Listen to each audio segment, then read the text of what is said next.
Hello, hello, this is Rex Red. I am back with another awesome tutorial. Today we are going to delve into Terradome 3, Ultra Scatter, and Billboard trees, okay? What I have in this scene, I am going to explain a little bit here. We have a billboard tree, and what a billboard tree is, if you can see when I turn sideways, it's just a flat plane with a tree on it. And it's supposed to cut down on memory usage. And so if I were to use a full-size tree, then it would, and I'm not really sure how to check and see. Let's see. We go into here, go into default. And so what I would like to just explain what these three things that we're going to work with today are first. And the first thing is Terradome 3. This is Terradome 3. Now, I don't know that I can actually handle this music playing in the background. I thought I might. Maybe I'll turn it up at some point when things get boring. But for now, I think I have to pause the music. Okay. And what I'll do is maybe play it from my main computer. Then I can actually, then I know what you're hearing is what I'm hearing. Okay. Now, we have this tree. What is Terradome? Terradome is it's a landscape generator. Okay, and it generates land and it generates water. So you can make a lake or ocean, sea, and you can also make various landforms.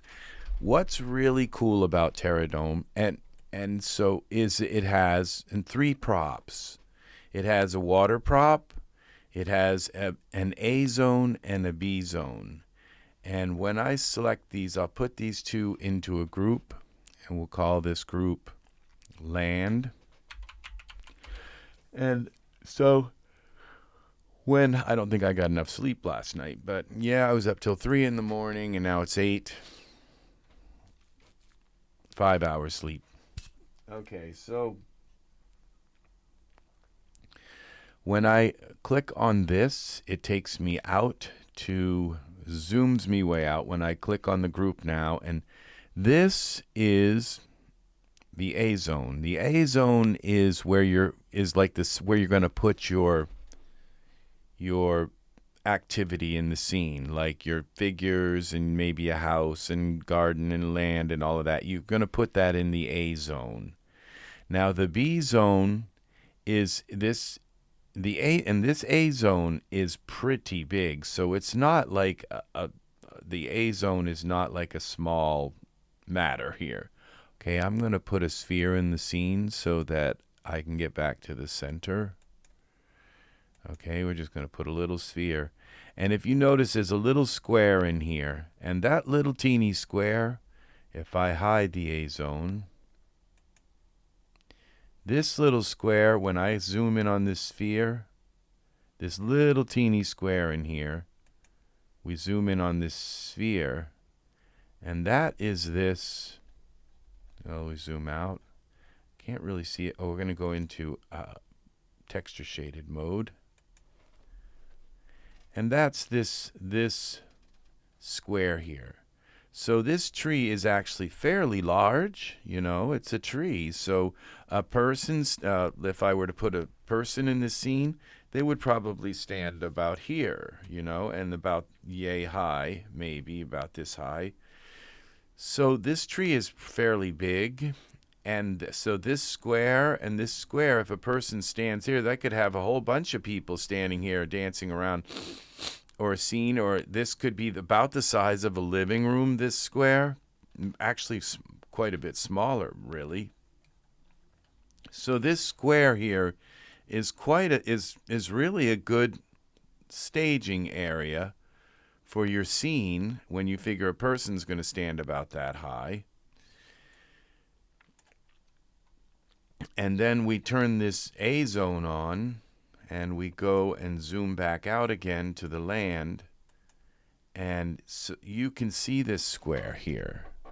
And this square, so this A zone is pretty big, but if you figure how tiny that little sphere in the middle of that square was, then this B zone is actually pretty massive. Okay, it's quite far away. It looks like maybe technically in this, it's a mile away where before it even starts. It could be a good mile away before it even begins to climb up this mountain. So you have these two. When you go into props, you get water and you get the A zone and B zone. So I could technically take out this A zone and put the water here, or what I could do is create little dips in the A zone. And what's really nice about this this Terradome product is really exciting to own. It's Terradome 3, okay? And what's really exciting about owning this product is that it morphs in so many ways. So let's go back to our sphere. And I wasn't going to change the land. I was just going to basically say this is the way the land is. But just to show you, so what I did was I just double clicked. Well, I'll do this again. We'll take the land out. And I'm going to leave the sphere for a while.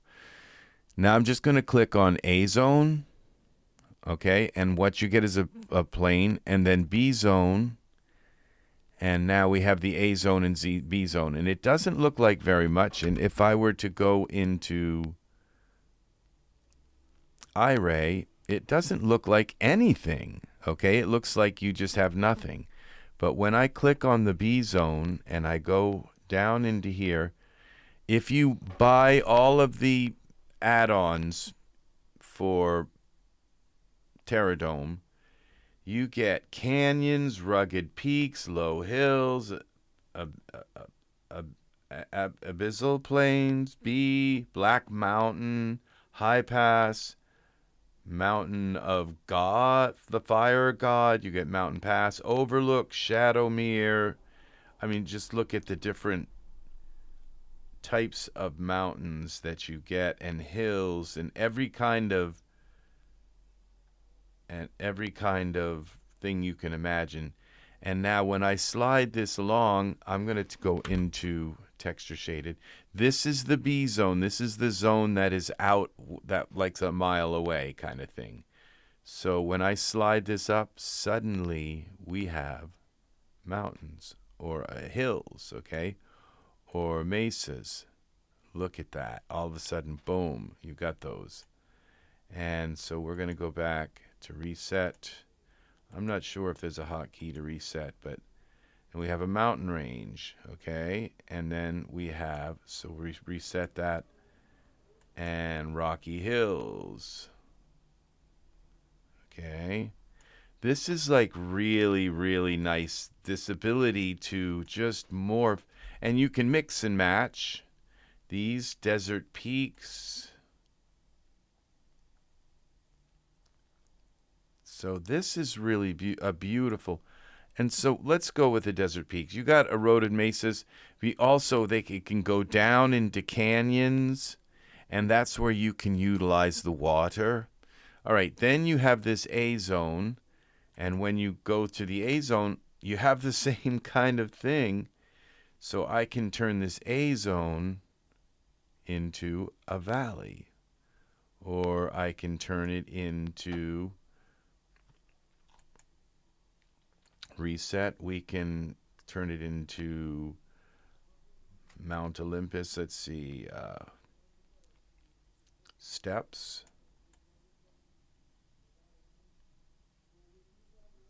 And see, it just went up in the air, but then I can take the A zone and go up here and translate it Y and bring it down.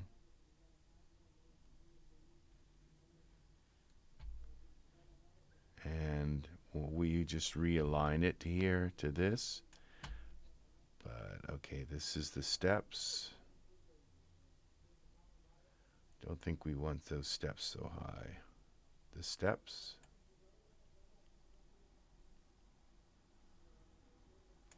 So we can bring this now back up and align it to our scene. Y translate.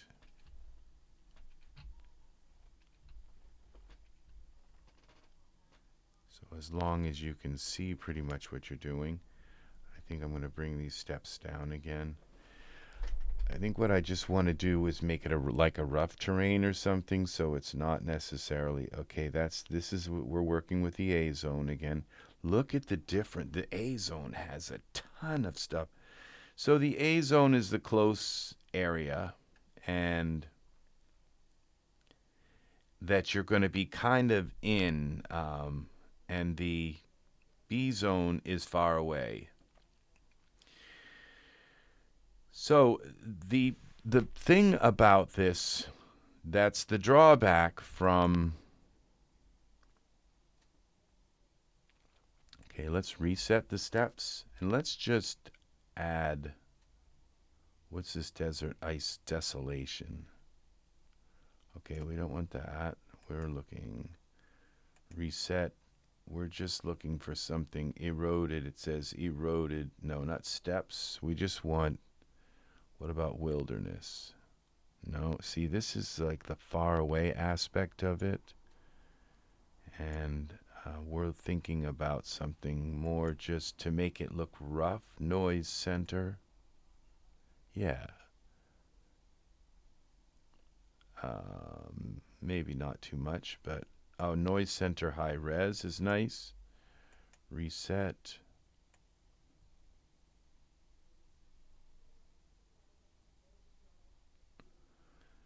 Okay, let's go. Oh, it says noise center high res, full res. I don't know what the difference is, but let's see what this looks like with the full res. I think the high res was better, but okay. But we're going to look for something, just let's see, that's going to be to give us a welcome, whoever is here, if someone is here. All right, we got archipelago, cracked landscape, flat rock. What's the cracked landscape look like? See, I don't want it to cover my mountains in the back, so we're just. But you know, it's nice to have like move into some kind of other, so that you have layers of landscape. Okay, so this is what's really nice about this. Cliff Valley. I'm just looking. Desert lake bed. Let's see what this looks like in. And right now, this is pretty nice, actually. And look how that melds into that. And what else? I'm looking for something that's just going to give us, and now it's flat again. And we can bring this up some so that it aligns here with our other land. Okay. Westworld, chasm, cracked, gouged, pitfalls, shattered. I thought I just saw something that was just like flat rock, fast abysmal. We got noise center, rough terrain. Here it is.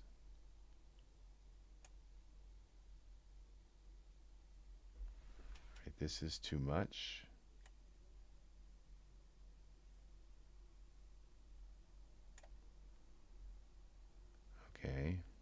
We can bring this down a little bit now. You just line the two pieces of land up the way you want it. So now we have something here. We have A and B land. Okay, and then we take our tree and make sure it's going into the ground. Just so, well, so, like so. So it's not hovering over the ground.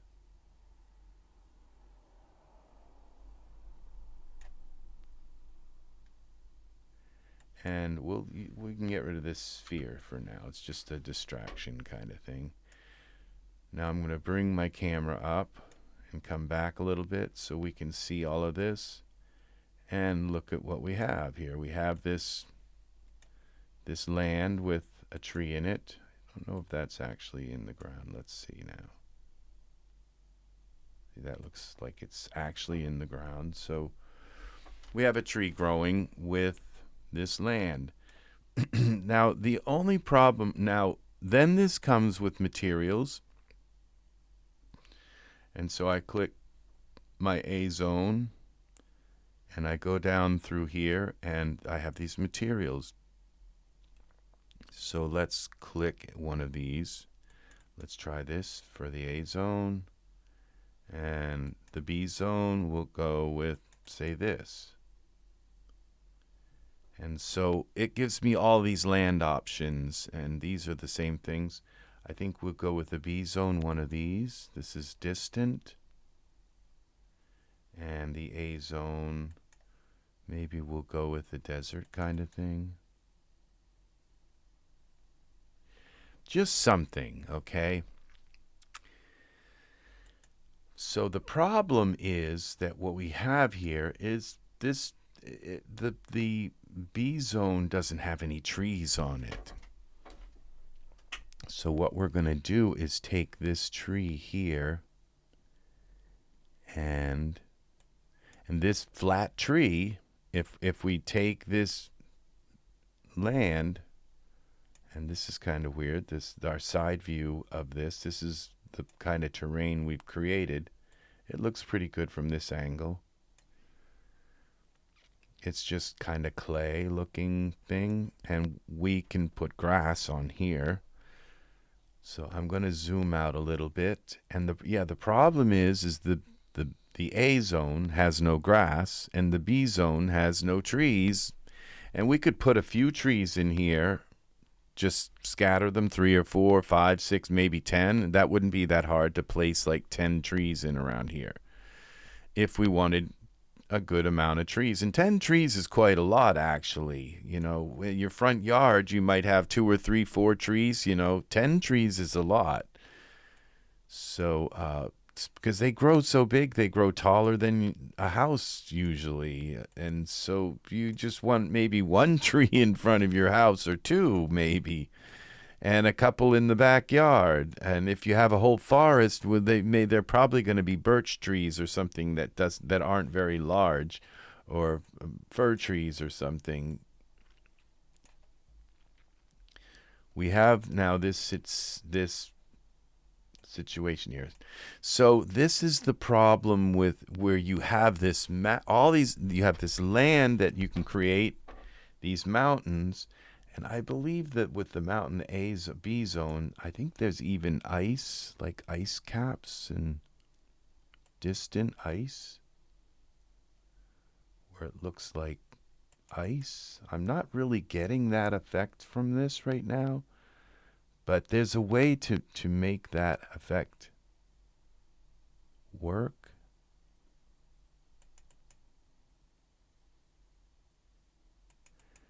And you have to buy all of the. Okay, now and this sub D is important, especially on the B zone and the A zone. You put the sub D. Oh, that's the water sub D. That doesn't work.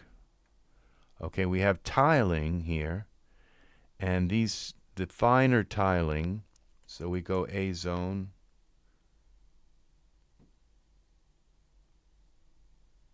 And that just made this into a smaller tiling so that it's a finer quality. And I'm not sure what that does with the. So our A zone, what's this scrub? And there's a possibility when you put finer tiling on that it gives you even a better texture on the tiling. So it looks like my A zone and B zone aren't quite lining up enough. So let's bring the A zone up a little more, just so we don't have a crack between them. But it looks like, what it looks like to me is this A zone kind of goes over a hill and goes way back, and then the B zone is way in the back. Now what I can do is take this B zone, and if I were to take the B zone and make it larger like actual mountains, these could be considered like hills. So if I take the B zone and we make it more into mountains, rocky hills, mountain range.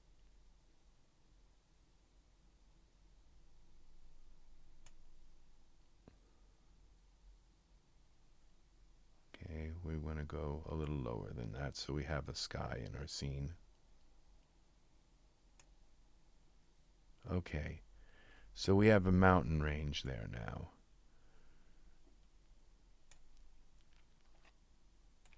And our tree comes up a little so it doesn't look like it's sticking out of the ground. And now I think this is A zone land. So what we have to do is, these look like mountain. This says distant.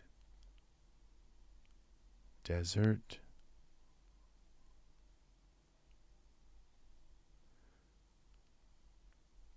Shaders.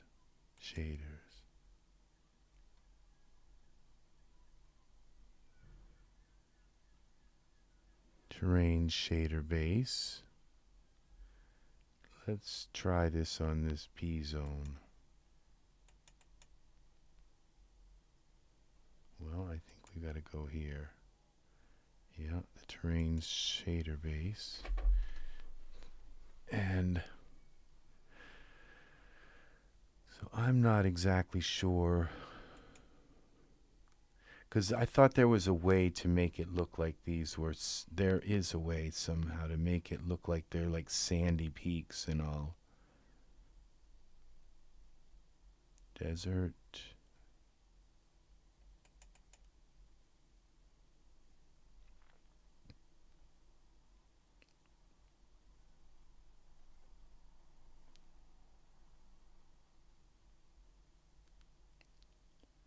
The B zone.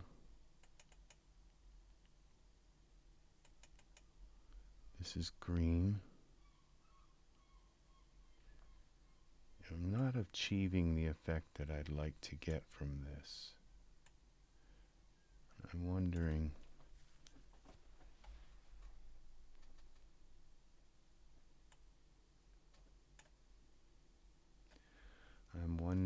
Why.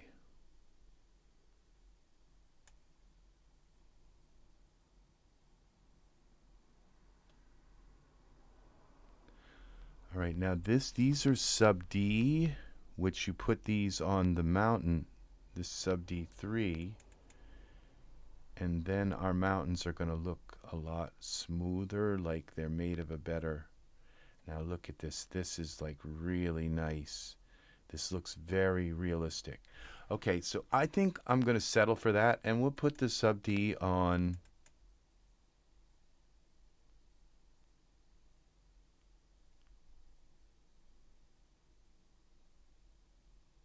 our land, on our A zone as well, so that these look, so it looks kind of smoothed out and not like like jagged, but it looks more like realistic. So this is quite realistic. So what we're going to do is we're going to take this tree that we have, and we're going to, so this tutorial that we're working on today has 3 elements. it has Terradome, which gave us this land. And then we're going to work with Ultra Scatter.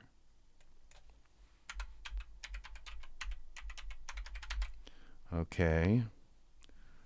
Ultra Scatter. I just have to have the word scatter. Well, there it is as well. And this is the ultra, that's advanced. We want Ultra Scatter Pro. So you select your tree.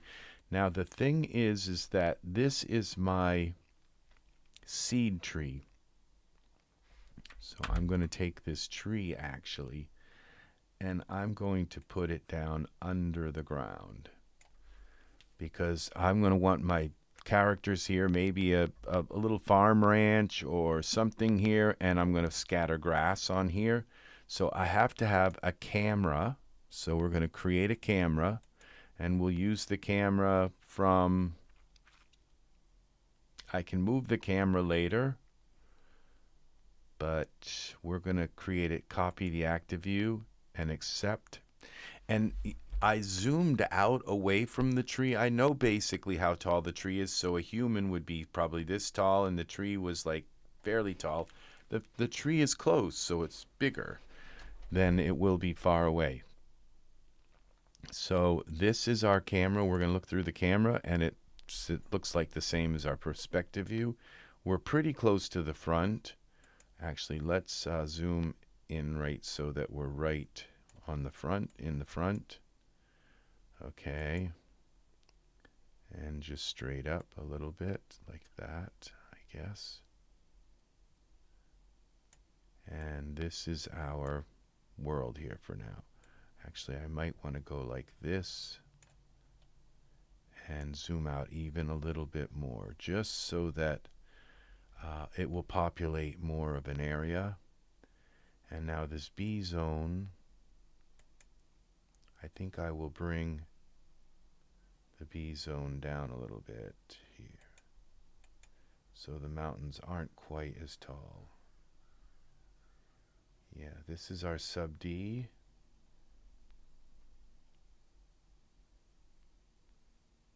I'm not sure why these are at 0, because I put them on high, but they look good anyway. So the mountain range, we're going to bring this down a little bit, so it's not quite as high. Okay. I hope this works.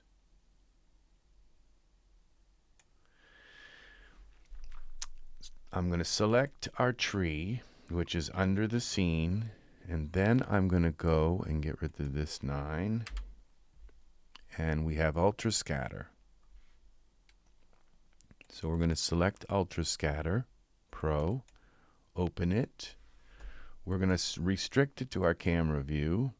Now we have the tree selected, and our target object is going to be Terradome B Zone. We're going to scatter these trees here, and we want it scattered, we want them small, because if you make the trees look small, then it makes this look far away, okay?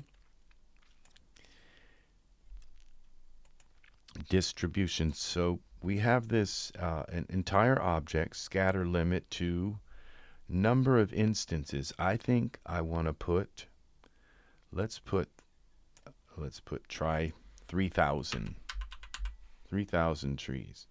No, let's try 1,000, because I can scatter another type of tree and all kinds of other trees. And now this, so there are 3 elements in this scene. We are looking at the number 1 element is Terradome, and that is a small land here in the that our staging area is on, and the distant mountain. That's the Terradome part. Then the second part is Ultra Scatter, which we are going to is a tool that we're going to use to scatter trees on this barren land. It's beautiful land. other than there's no trees or anything on it or grass on the ground. So we're going to use this tool to scatter stuff on this beautiful land product. And because this land is perfect, and I see so many people use Ultra Scatter and they just don't, and I've used it many, many, many times and just not put trees on it. So if you use Ultra Scatter, you can put trees on the land. And then the other element that we're using in this tutorial are billboard trees, and that is those trees that are flat, so that they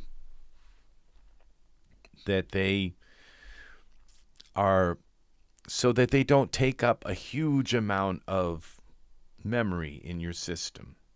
So this is what we're doing. So we're now going to restrict our scatter to the camera. So it's only going to scatter on the mountain in the camera view.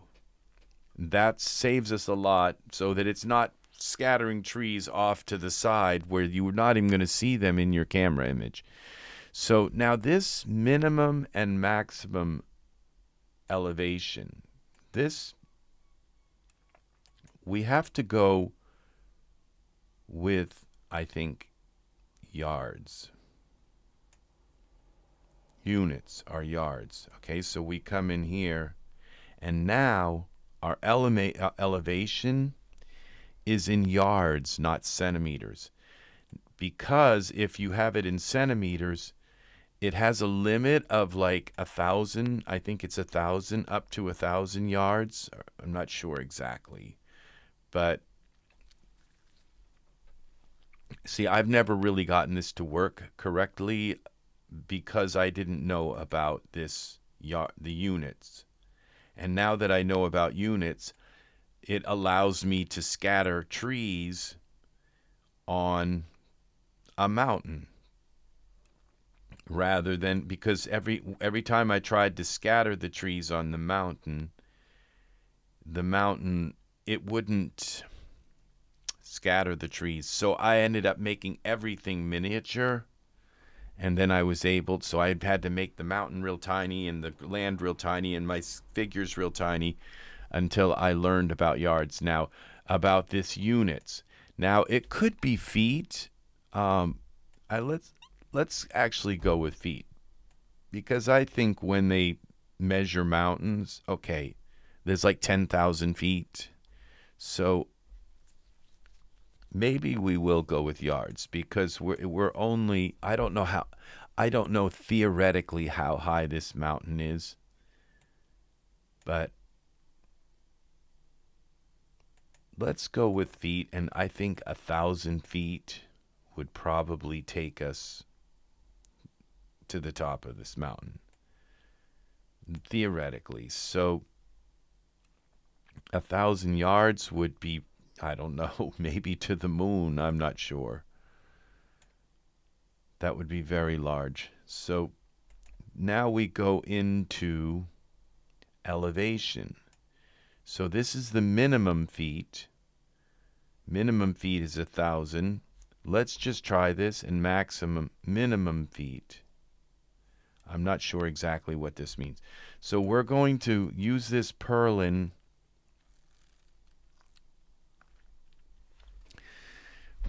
We'll learn what these mean, like minimum and maximum, once we start generating and putting these trees on the object. Now, scaling, I'm not really sure. I know I'm not going to want to scale them, like stretch them out and make them smaller and wider.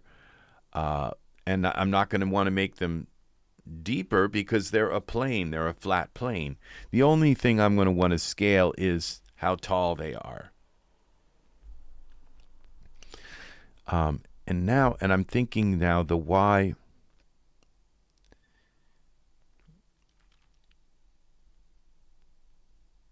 Z usually is depth, okay? So inherent the object scale, we're going to use the scale that we have, but since this is far away, So we have to just use trial and error. So I don't want to stretch them just on Y. So I'm thinking X and Y. So we'll use scale from 100%. We're going to have 2, and we'll say X and Y to, let's say 50% or 40%. So they'll be smaller. Because 100% is its regular height. So 40% would be smaller. Okay. That's 450. We want 40. And we're going to use this Perlin algorithm to randomize it. So that's going to be our algorithm for randomizing. Now rotation, we don't want to rotate in this particular. And if it was a three-dimensional tree, we would rotate it around the y-axis so that all the trees wouldn't be exactly, but we don't have that option here. So our scaling is going to be the big thing to make them taller and small. And okay, I just thought, yeah, X and Y.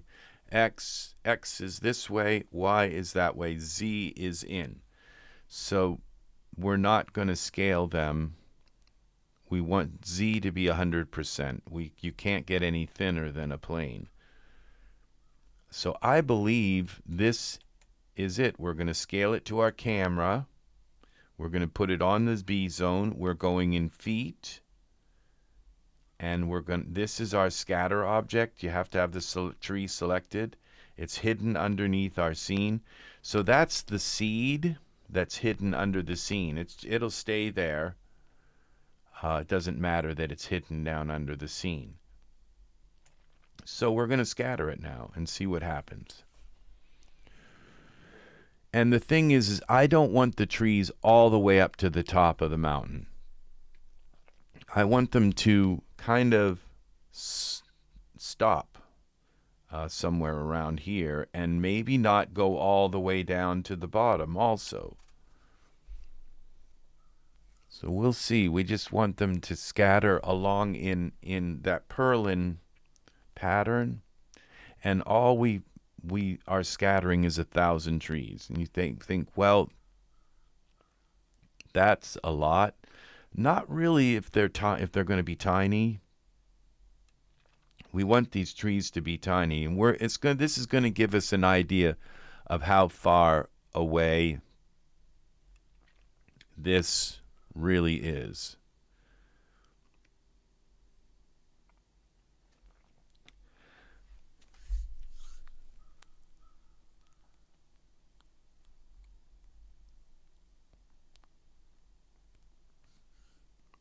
And what's really nice is that I have this tree, this seed tree. I can put another seed tree in with see, this tree was green. I can put a tree in with like orange, yellowish, like fall color leaves, and scatter that.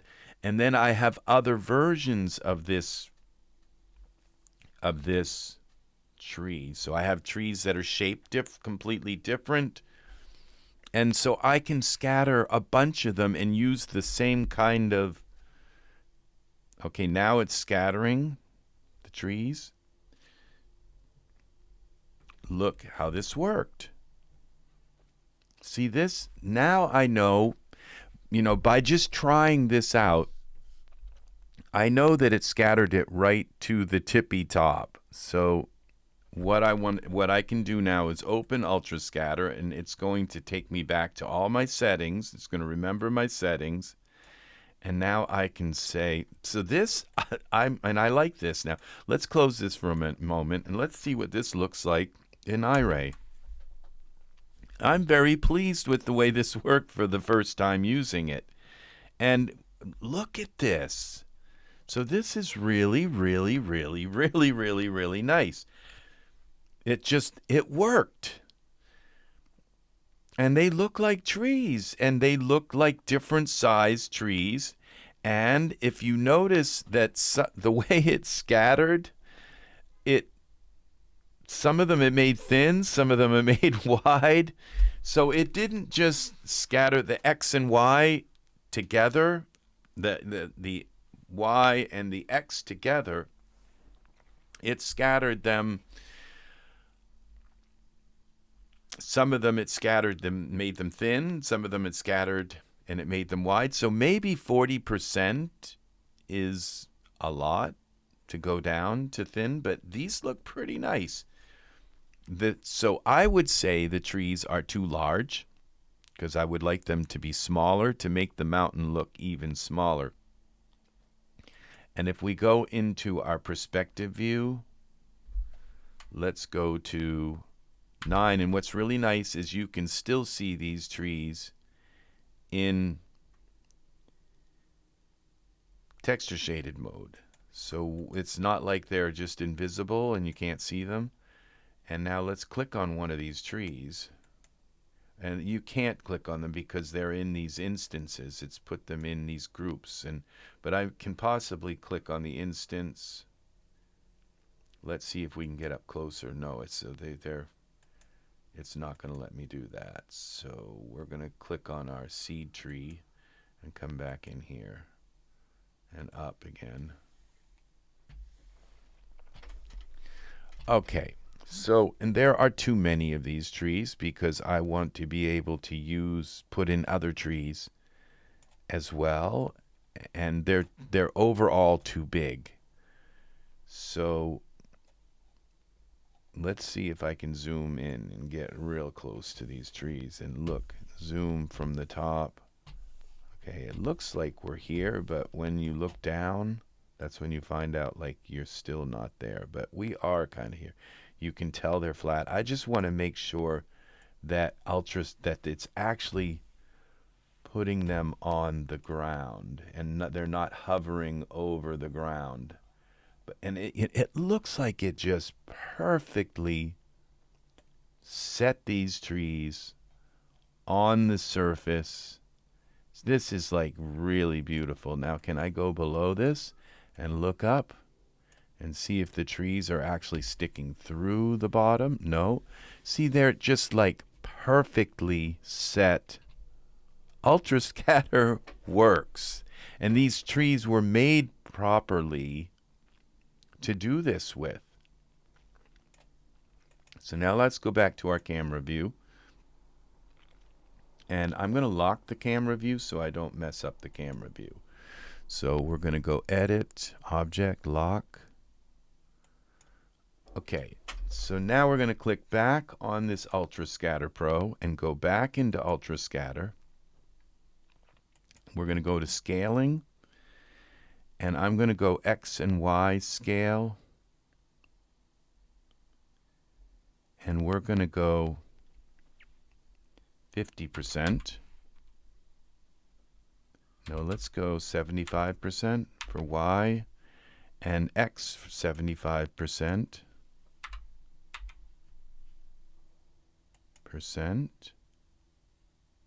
Enter. And then this setting here where it says 1,000, I'm going to go more with 500. And then this other part, distribution, elevation. This is 1,000. Let's try 500 feet. Well, it says 1,000. Minimum, I'm not sure. It's not going to put it anything.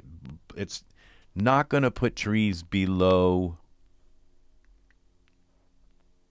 Let's just put this at instead of 1,000 feet minimum.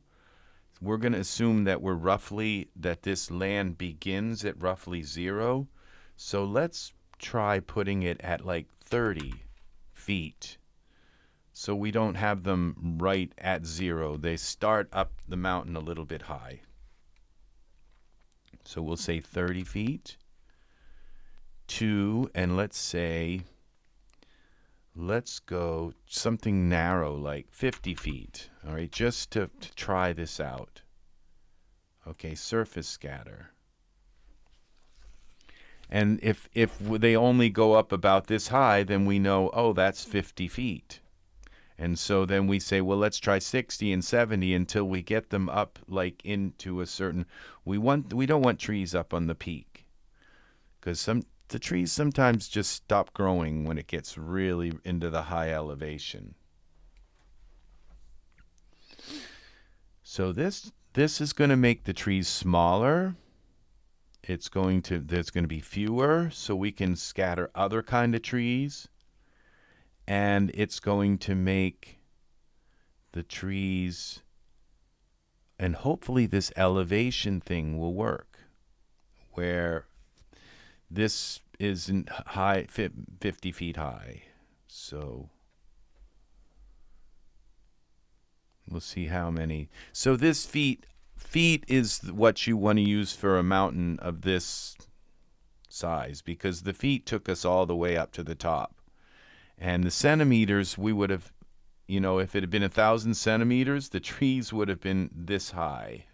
They wouldn't have even gone up to up the side of the mountain. So this ultra scatter, it seems like it's like really complicated, but it's not that complicated. It's actually quite easy to use. And you can I can scatter grass on the mountain. I can scatter all kinds of things here and make this beautiful, beautiful ultra scatter mountain into something really. Okay, so it worked, okay, because, and this is our 50-foot height. So we're going to go back in. We're going to play with now the scaling, and I'm going to go 50%. I want the trees even smaller. All right, and the scale, and we say 30% for our minimum, and then distribution. We know what's wrong. We want to go back to 0 here. And then we want to go for maximum height is fine. That's about, let's go 60 feet. A little higher. And we are going to scatter again. I think this is so fun, because when you run the simulation, it pretty much tells you what you've got, what you did. And so right now I wanted it to scatter 500 trees.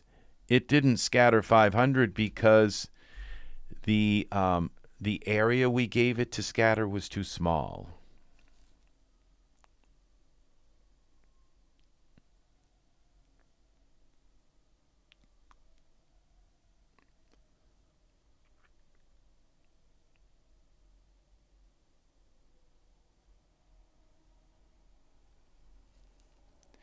And I'm not sure why it didn't try to fit 500 trees in that area, but it does them uniformly in some way.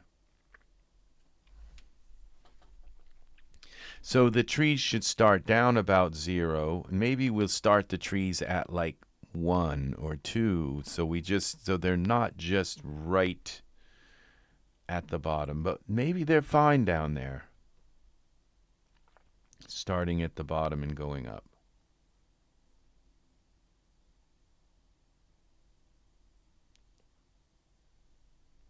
This is taking a long time. I hope I didn't. It has to resize all those items, and it has to. So it is taking a good while for this to happen. Welcome, welcome, friends, to one and all to this. Okay, look at that. See, so that's our Ultra Scatter Pro. Now let's see if I can save this scatter. I don't know if there's a way to save the scatter.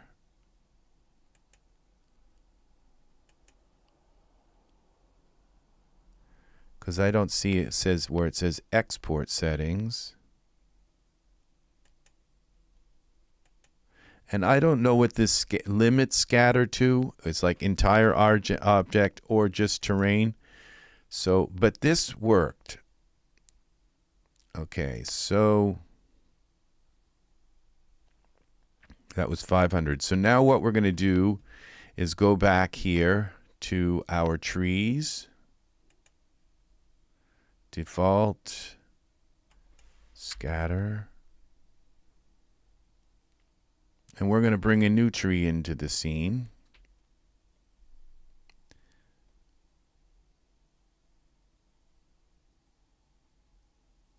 And you can see that it brought it up. So we're this mountain, we can pretty much judge. Now here is the product. It's called Aspen, Billboards, and Forests. Okay, so we go into props here. And let's pick a different tree. I don't know which tree I picked. Well, it says here, BB tree 4. We don't want the same one. So let's try this BB tree 9. Where are you? Let's double click again. Okay, there's our BB tree 9. But what we're going to do is change this to this kind of color. So we now have, how about this color yellow? Oh, I think I like this one better. All right. So now we have a yellow tree. So we're going to take this tree and we're going to bring it down under our ground. That's our seed tree. Then we go back into Ultra Scatter. Open Ultra Scatter. We have to reset everything. So we're going to scatter to our limit scat. Select target object is going to be zone B. We're going to try 500. I think that's what we used. It didn't look like it put 500 there, but distribution, elevation. Okay, we went 0 here. Oh, and we want to restrict it to our camera. Okay, everything, and we're going to set this to feet. Distribution, and then we went with, I forget what I went with. So let's go 500. No, 50. 50 feet. I'm not sure. And then scaling, we did X and Y. We did down to 50%. Here, 50. And I think we went to 30 here, 30%, and 30. And then we used the Perlin here, and distribution, Perlin. And I don't know if I set that. And let's just try a different seed here for distribution so that it doesn't try to put them in the same places. And we'll do the seed differently here.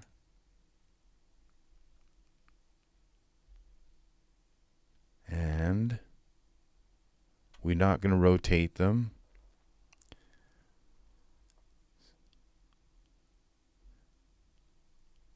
Fall off density.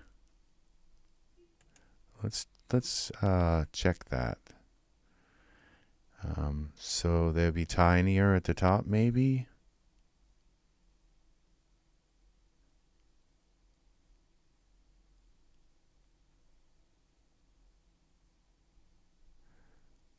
All right, maybe we'll just leave it so it's the same as the others.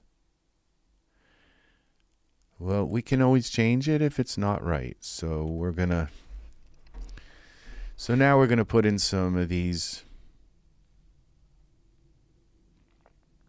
orange trees, yellow trees.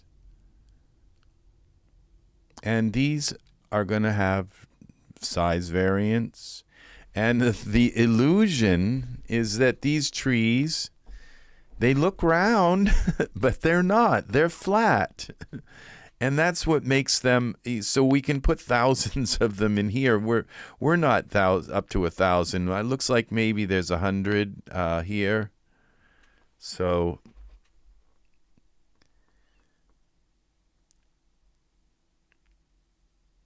but it gives you a definite impression that this is far away. I think 50 we found out was too low. So I might have to come in and dicker with this. So, but we have the settings set. So we just have to come in and fudge with a couple of the parameters.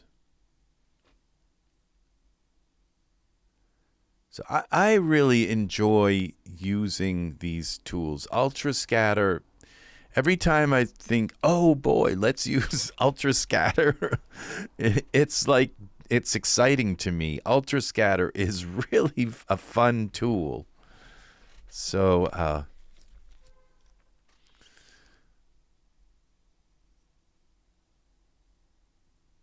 all right, look at that. Now these trees look bigger than the others.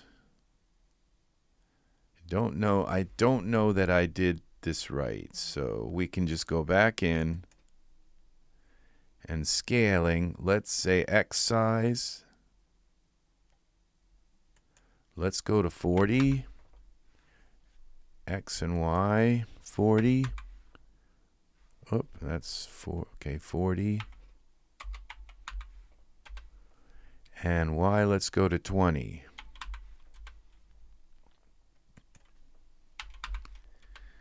And for distribution, let's let these go a little higher on the mountain, a few of them.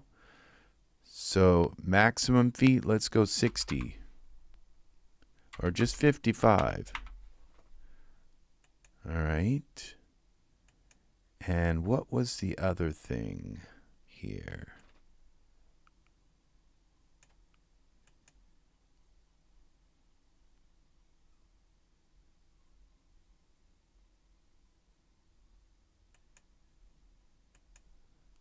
Okay.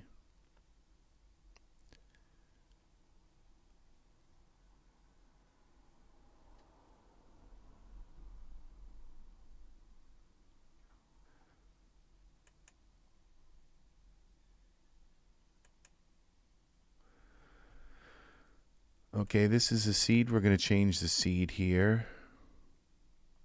This is our distribution. That's the one I didn't. I changed it here, but not here. And scaling. Let's change the seed so that they don't scale at the same. I believe it uses the same seed when it comes up. It doesn't randomize it. Scale. All right, so let's try to scatter this now and see if we don't want, because it looked like it just kind of put them all in the same exact places, and we want them in totally different places. And so you have to change that image pattern with the black and white image so that those little black dots are, because it puts, I believe it puts the trees where maybe the white is or the black. It only puts the trees where the black is in that pattern. And so that's why you can change the seed, and so it regenerates the pattern and puts black dots and black and white patches in different places.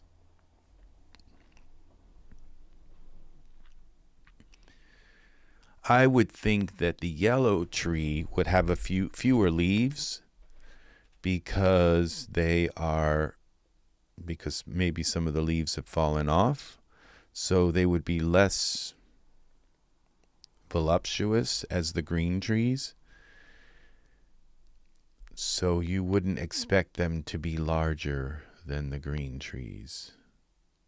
So these will definitely be in different places. I noticed that a lot of them were coming in the exact same places that the other trees were. If these settings, you have to randomize them. You have to change them, or they're going to, because this program works the way it says it works. And so if you use the same pattern, the same image pattern to scatter the trees, it's going to scatter them in the exact same places. So this is what we want, is in different places. Yeah, and that should put them in totally randomly different places. Now let's see what this looks like in Iray.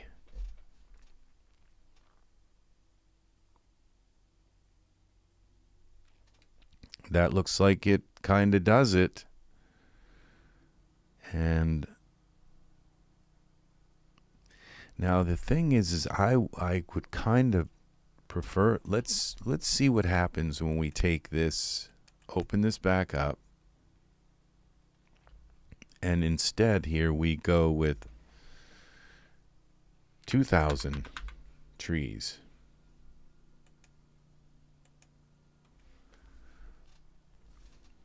Is it going to try to jam 2,000 trees in there, or is it just going to say no? And so there's something in the distribution part, because I told it to scatter 500 trees here, and I'm only seeing about 100, and so something's wrong here.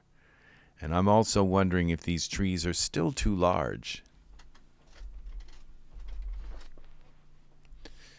I'd like to see a lot more trees there. That's what gives it the realism, is to say, well, nobody's going to go and place those trees. If I'd had to go in and zoom way up here and place these trees and make sure that each one of them sits perfectly on this, you know what? That would have taken me like 2 days, maybe, to do these trees, to put them in and resize each one of them so that this one's fatter, this one's thinner, this one's and make sure it's not going through the land, and make sure that they're all in here. See, these trees still look too large, so I'm going to make them smaller, and I'm going to figure out. This will tell me, because I think I said 2,000. I'm not sure how many I put, but I want more trees in here. Welcome, John. You know, I'm here in the morning broadcasting, because I was hoping I might be able to catch you.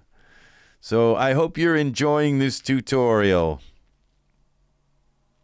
We are working with Terradome 3, and we are working with Ultra Scatter, and we are working with Billboard trees. And today I bought these Billboard trees for $3.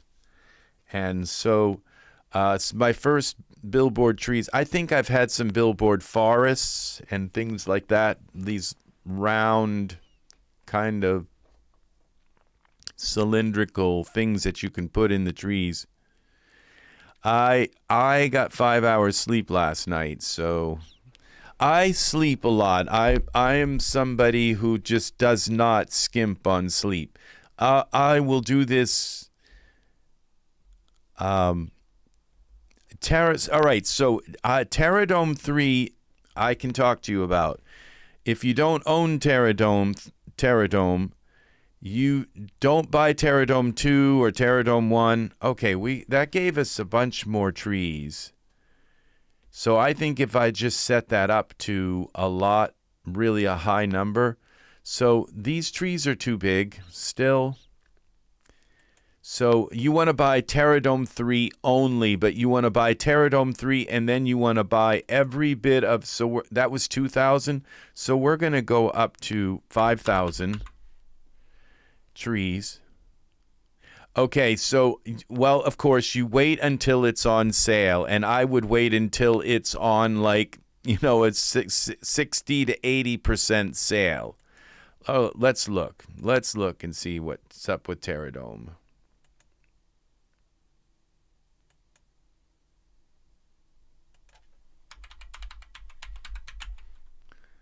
Terradome. If you don't have Terradome, buy it. Okay, it's on a 30% sale. And the thing is, with Terradome 3, you're going to want the Terradome 3. You're going to want these morphs. You want everything that has to do with Terradome 3. This wounded land. You want, but don't accidentally buy Terradome stuff. Terrains and morphs for Terradome 3. You want those. You want only this. This is HDRI Skies Volume 2. You can do those if you want. You can. The HDRI Skies are exactly that. HDRI Skies. If you want them, that's up to you. But you want to get all of this HDR, more HDR skies for Terradome 3. Now, see, I don't own these HDR skies, and I probably they look pretty cool. So, but you have to wait until they're on sale. But you want the terrain morphs. Now this you want the terrain morphs are the big one. Earth spirits for Terradome 3. Okay, so these skies look pretty nice. They look like exactly the kind of skies that I like. So they're really they're not just a plain old blue sky. They're really interesting skies.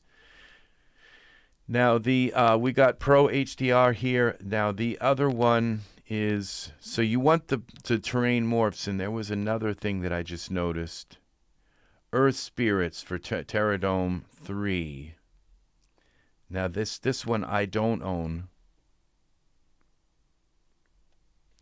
Right, you wait until this, and this is a 30% sale.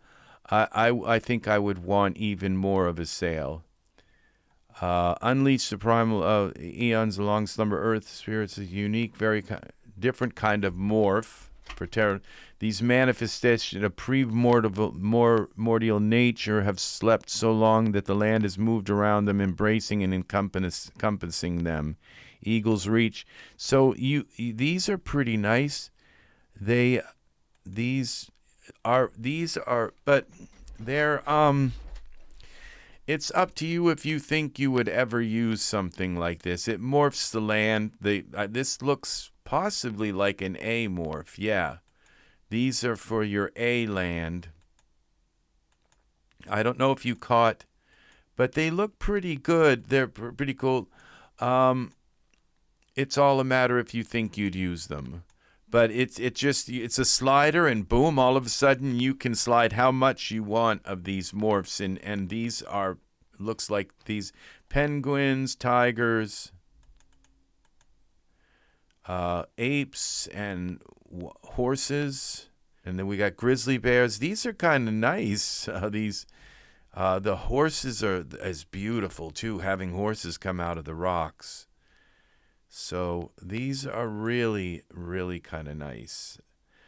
So,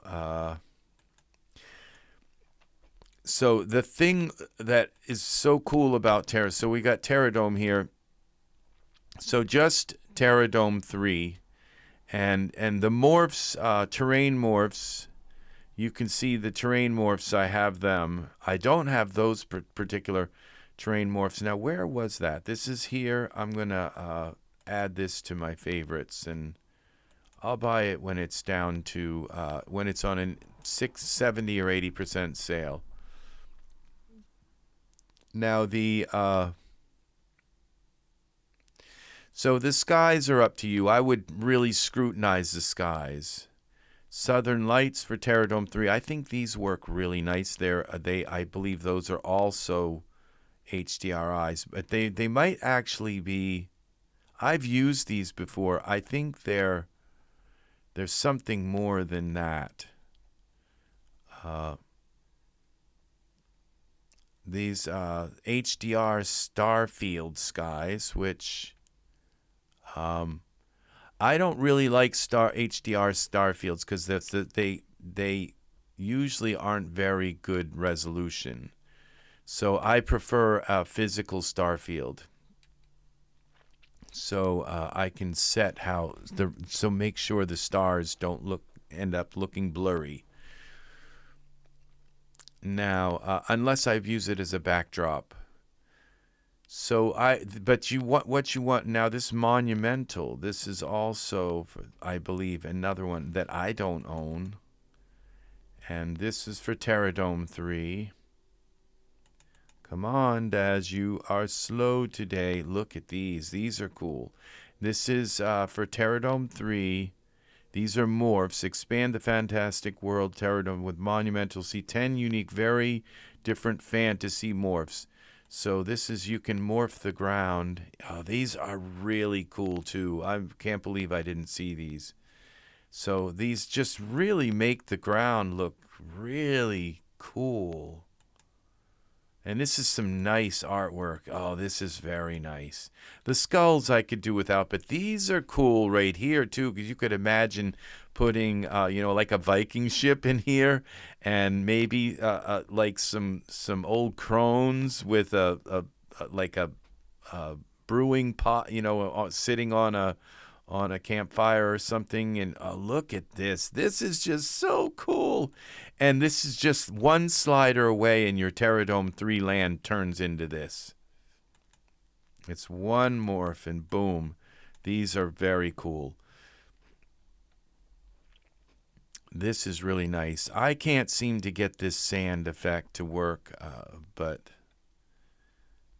maybe I'll learn how that works. And you have to own Terradome 3. This is going into my, that's a 30%. Again, I'm going to wait. Actually, this is incredibly, the way he sets up Terradome, most of it is used with sub D. So in sub D, you know, doesn't really tax your system that much. But you can set it down to as low as sub D as you want. And if you set it down to like the lowest sub D, you might get a few little, it might look a little bit choppy, but not like horrible. You really have to look, you have to zoom way in on your image to see it. It is very, very, it just, you won't even notice any kind of lag using this. So I would definitely, it's not like ultra scenery. It's not that kind of lag at all. No, because this, you're getting land that has no trees, no grass. And the thing is that the way, and it's dynamic, the way it generates its texture. It's not like every time you generate the land and you put the texture on, it generates the texture from like an algorithm. It's like the way Bryce used to do that. And so it doesn't generate the land. It just doesn't lay an image over the land. It generates the land through algorithms. And so it's the land is always going to look better than everything else in your scene because of the algorithm that it uses. So that then takes up very, very little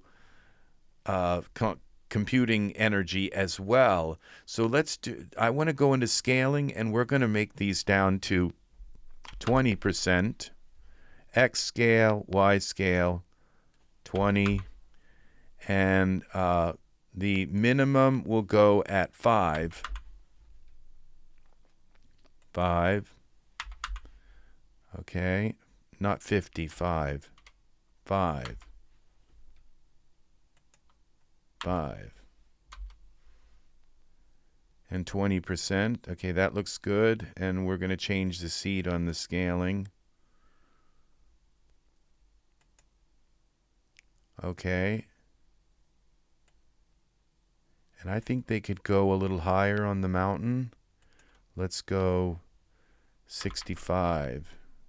We'll find out how high this mountain is. And this seed, make sure the seeds are different. Okay, surface scatter. Let's see what happens now. So when you go to slide, you know, you can't morph them very well in Iray. So you just go into texture shaded mode and you morph the land the way you want it. And I mean, this is a must-have product. That really, okay, so these trees are doing what I want them to do. So what I'm going to do now is take and try and fix these trees and do the same thing with my other scatter. and try to remember these. Elevation, we went up to 75, I think, is good. And for the maximum, scaling is the one. We went down to, what, 30? I can't remember, but I think 30 would be close to it, 30. And then I went 5 here, 5. And we made a lot more trees. We went up to 500. Let's go up to 2,000. Let's go to 3,000. And surface scatter. Let's try this.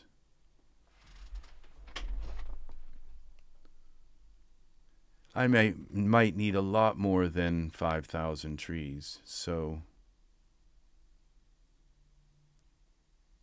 but these are we are using these trees that we're using. I think 5% maybe it might be too small, but we are using billboards. So these trees are billboards, and so we're able to, and I love the way this goes right up, almost up into there. It goes into here. So I think these green trees are going to just do it. And I was thinking of possibly scattering some pieces of grass. But what I'm going to do is, yes, I'm going to, yes, the mountain in the back is from Terradome and the plane in the front. So what you get when you buy Terradome 3 is you get, I'm going to show you this. As soon as this is done, I'm going to save this image, and then I'll show you some stuff about, because I'm pretty much done. I could scatter some grass here now on this. So you get an A zone and a B zone. And on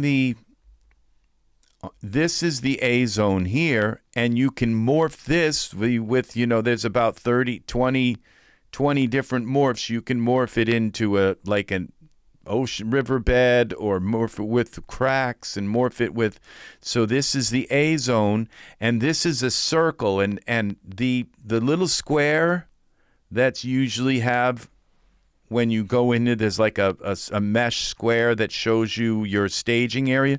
That's about like this big maybe. It's not very big in here.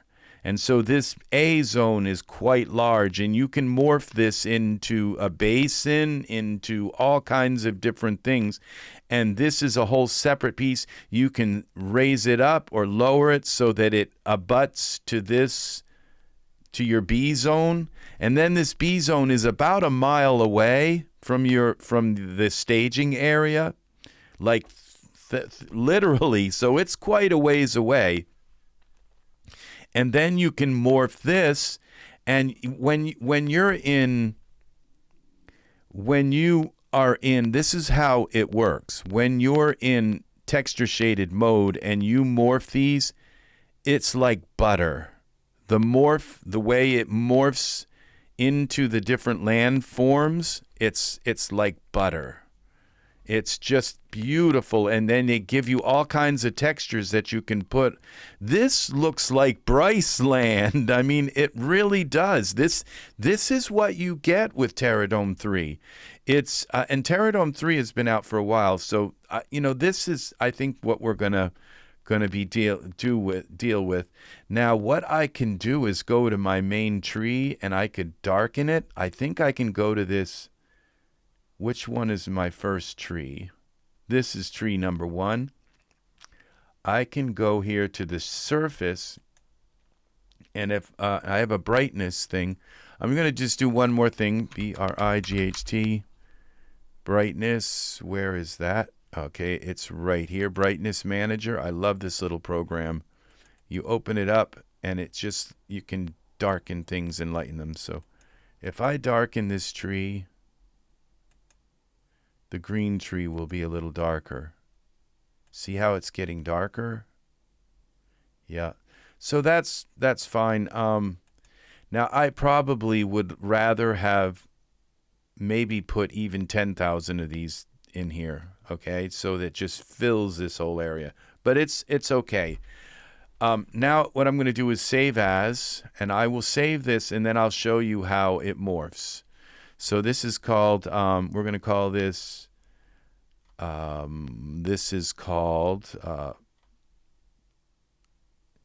yes, that is very cool because you can select anything like any texture, a coat or anything, and it just lowers the brightness.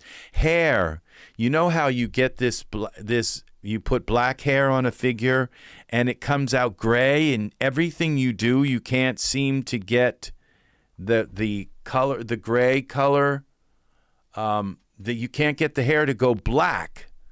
Well, all you do is open Brightness Manager and dial it down like 20, 30, 40, and boom, your hair is black. It's not that gray, weird gray, shiny kind of color. It's and then you learn how to actually do that. You can do it easily by just going into the surfaces and making it darker. Yes, a lot of hair and the same thing with a lot of beards, where the beards look kind of like grayish, and they don't have enough pigment in color in them, and like that hair, it's like the side part hair, the really nice side part hair, it just always looks kind of grayish. And if you just lower the brightness of it, it just like looks like perfect hair. So we're gonna call this billboard trees.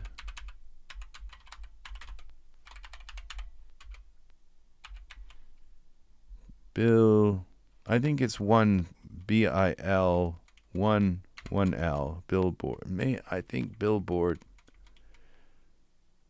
Now I can't remember. BILL. That doesn't look right with one L. Okay. So now I will just take the trees, these trees. I would just take them out for now because I have this saved. And I will show you how this works. So we have A zone and B zone. And now what I'm going to do is put them both into a group. We'll call this zones. Just so that they're together in a group. And so that I can zoom out here. And when I zoom out, we'll go into texture shaded mode. Oh, my camera's locked. Perspective view. Zoom out. This is what the Terradome is. Now you see this little teeny square? That in here, it's about that size. That is your staging area, okay? So you get this is your A zone, and this is your B zone. And when you morph the B zone, and you could theoretically copy the B zone if you want, you just copy it, and then you rotate it, and you have a full panorama, okay? So, but it's nice that you only have one, and there are scripts that within Terradome where you can make this terrain even higher resolution. But even if you go to the higher resolution, yes, it is. Even if you go to the highest resolution, it's still like butter when you morph it. And this is far away. This is like a mile away from before the mountain even starts. And so it's like really far away.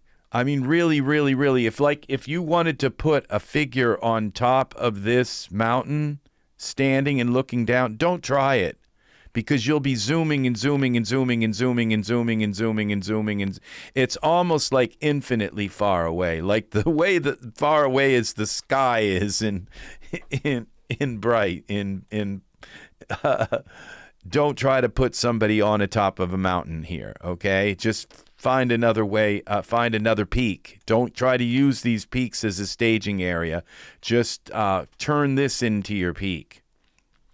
So now we're going to zoom back in, and we'll zoom back in on one of these trees, and then we'll come back up here, and because these are my seed trees that are under the ground. So we are now back at the center of this.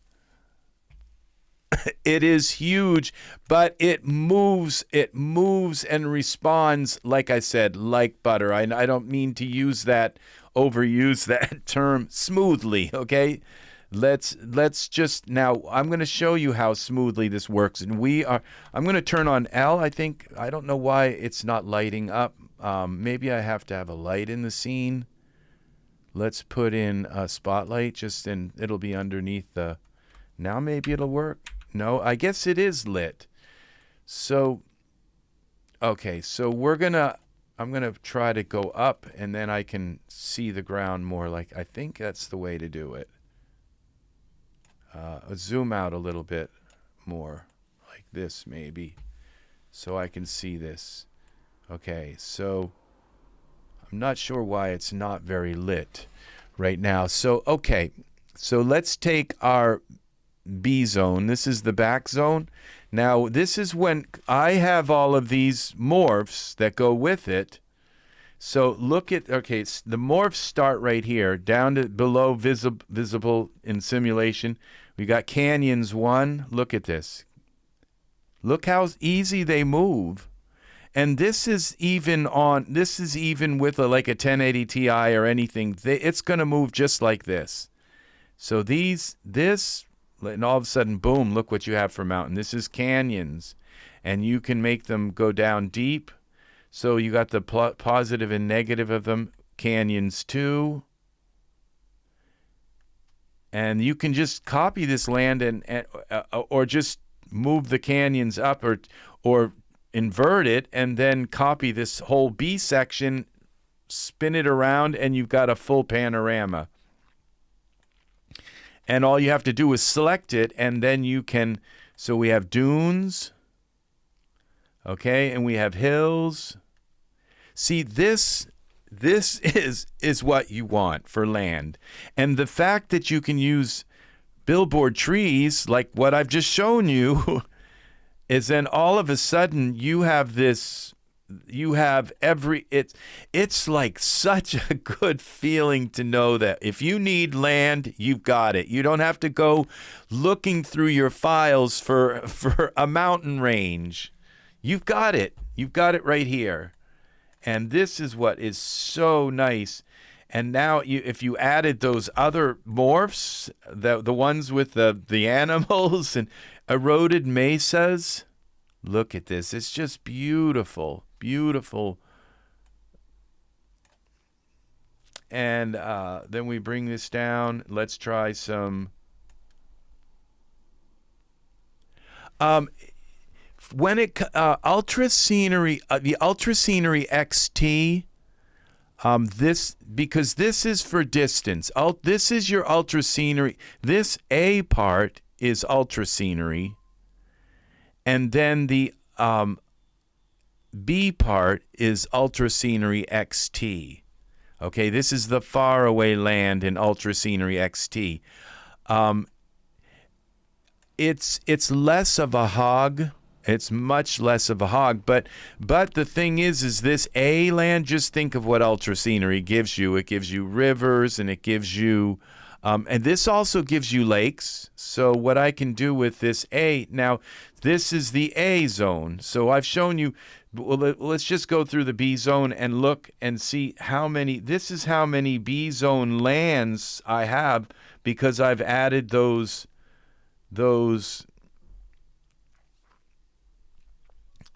this is steppe erosion. Okay, this is weathered mesas. And so Shadowmere. And look at this. This actually gives you these weird, and I think if you add the Shadowmere there might be a Shadowmere to the A zone. Let's see, Shadowmere.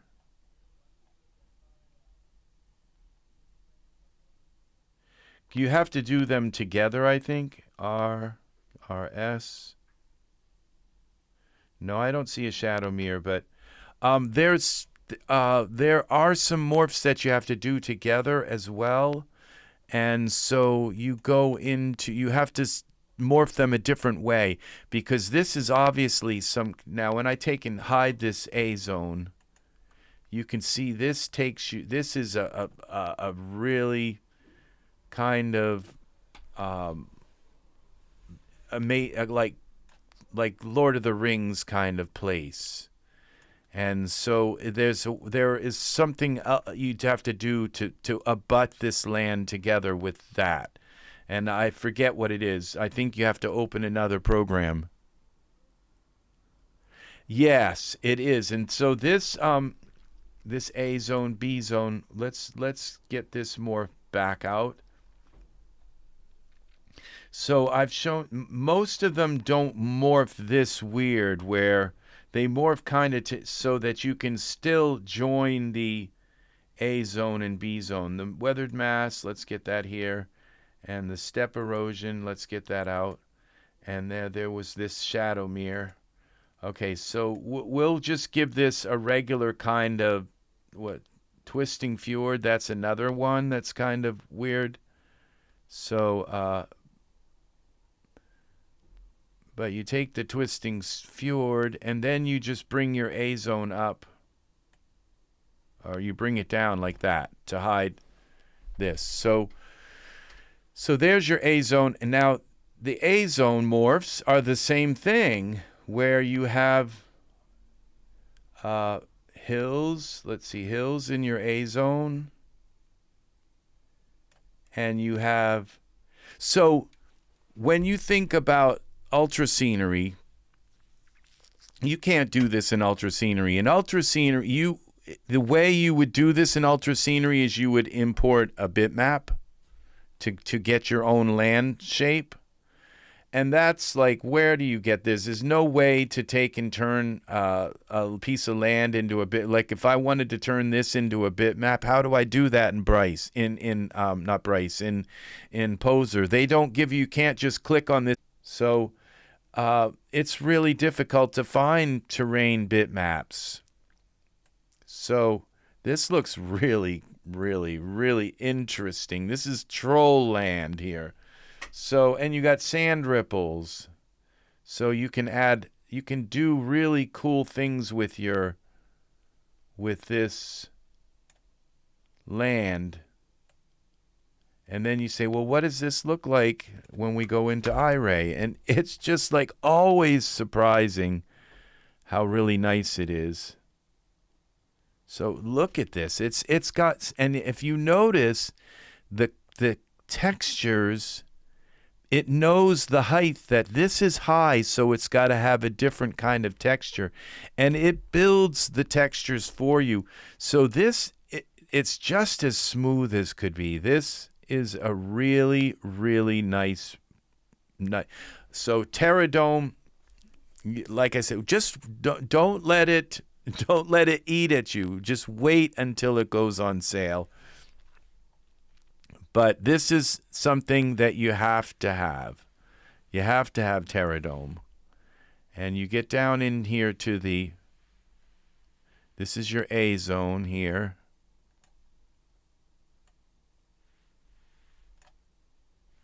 And you have a very nice A zone here. And if you look at the panorama you have here as well. So I got to bring this up. You have this panorama that's amazing. Land here. This is our staging area. And now you can see in this gray area, this is the size of that square here. This is, so really your figure in the middle, you know that your is only about an inch high here. If you put so we're like zoomed way out right now. So if I were to let's put a figure in the scene, okay, just to give you an idea of the scale of this land. So let's go to default.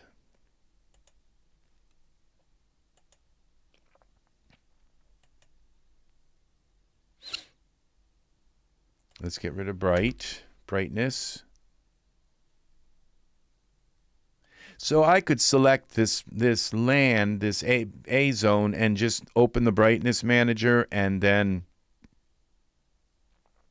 so I will use a a saved figure so that they're all dressed and everything. That's all you have to do if you want to, if you don't want to violate the YouTube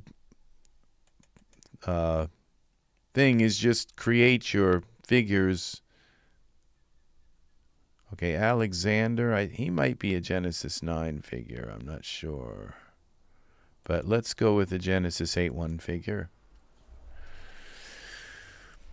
So you're going to be surprised. He'll be going to be really tiny in here. So this is the size of my camera. He's going to be like a little teeny. So this land is massive. It's a massive, and I have the sub D3 on here. Look how smooth that is, and it's like I can't move this. I can't morph it in Iray. I have to go in, but the land shows right up in Iray in texture shaded mode, so it's not like you're stabbing in the dark.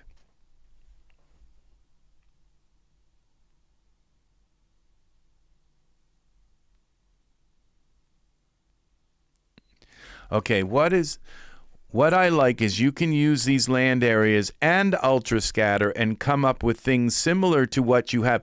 Well, you see that Ultra Scenery uses Ultra Scatter. They don't make any bouts about it that Ultra Scatter is built into Ultra Scenery. That's probably why you have the Ultra word at the beginning. Yeah, Ultra Scenery uses Ultra Scatter. And it creates the same exact kind of instances that Ultra Scatter creates. So yeah, the thing about Ultra Scatter, Ultra Scenery, which is Ultra Scenery uses Ultra Scatter to the nth degree. Like, think about how Ultra Scatter places little teeny rocks around the riverbed, and it puts little stones, and it makes the also, like in Ultra Scatter XT, that if I were to put a lake in here, this is one of the drawbacks of Terradome, is that if I were to put a lake here and put it like up here, the lake would just go to the mountainside, and you wouldn't have any coastline. It would just look like the water's going right through the mountain. It doesn't give you a coastline to say, oh, there's a sandy little beach, be right above the water, and then there's the land, okay? But in Ultra Scenery XT, if I move the water up, it's smart enough to know that you have to move the coastline where it abuts into the land. So it's got a dynamic, like, borderline that it embeds into the land every time you move the water up. So both of them have their now, there is a coastline here in this. Now, see how tiny? I told you he would just be about an inch. So let's go now to our level with our male here. And this gives you an idea of, now we're zoomed right in. You can see the textures of the land really up close. And so they're pretty nice. Yeah, Ultra Scenery has some things about it because, like, when you add the water, it adds giant little pebbles that follow along the edge of the water, and then it also has it does something with the texture of the bank, where it looks like there's a sandy area around the water. So it does stuff that this doesn't do. But if you're not using water, and this does have water as well. So, and the water here in Ultra in Terradome, the water here is really beautiful water. It's like the reflection. So sometimes I will just use the water here in Terradome because the way things reflect off it, it gives you that kind of melty, like pool of reflection on the water. It's really nice water. So I moved him up, down. I meant to move him up.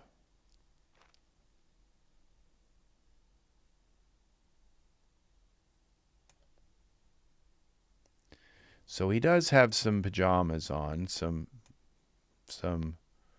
boxers, so we're not violating the the YouTube policy here.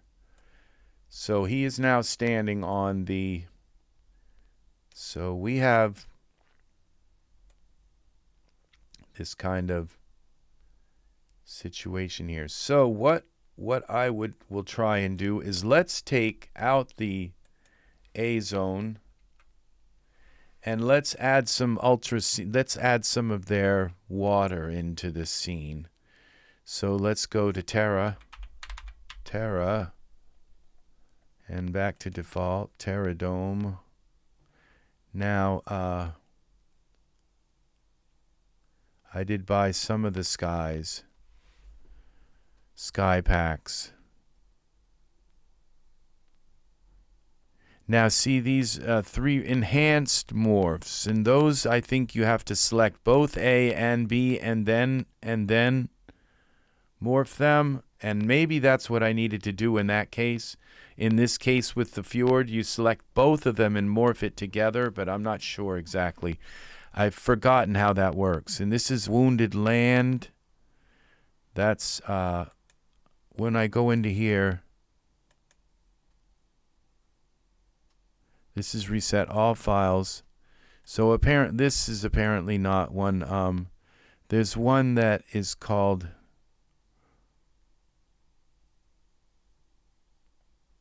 Terradome 3.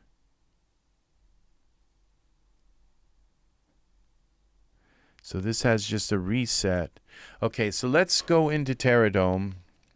Let's not get too waylaid here. Okay, Terradome 3. Now you see here you have 3. These are the props. You have the A zone and the B zone. You put them in and they just align themselves with each other. And then you have water. Let's put the water prop in. And I'll hide him for now, so he doesn't have to. Now let's see what this looks like in Iray.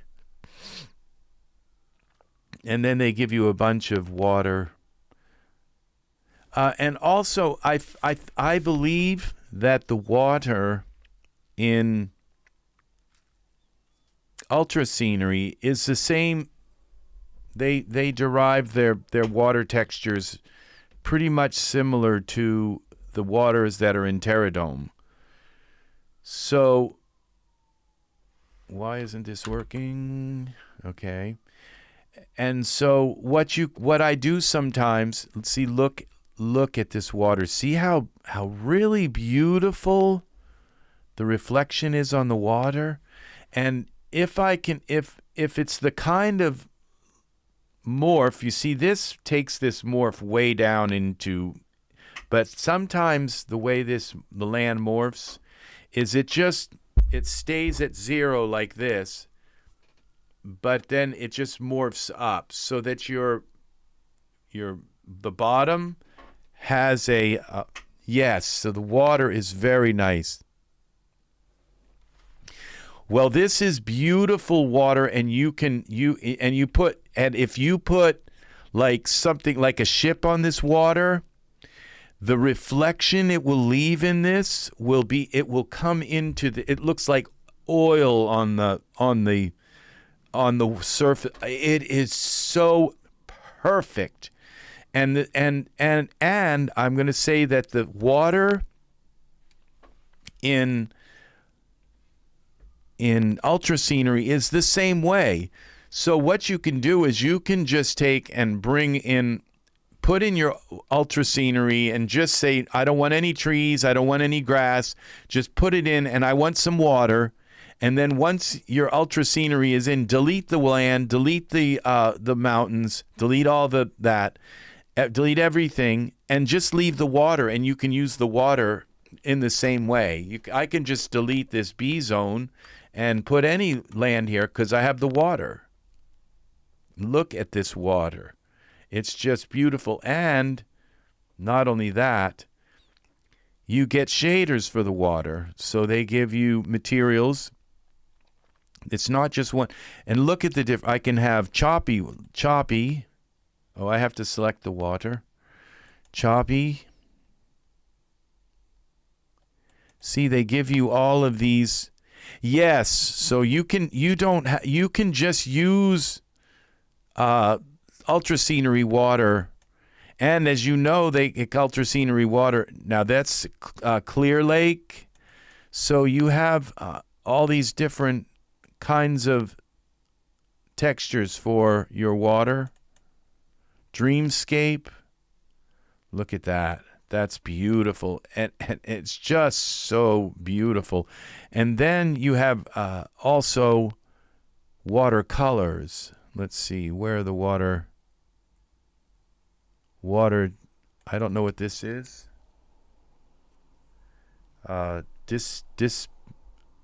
Dispel or displacement.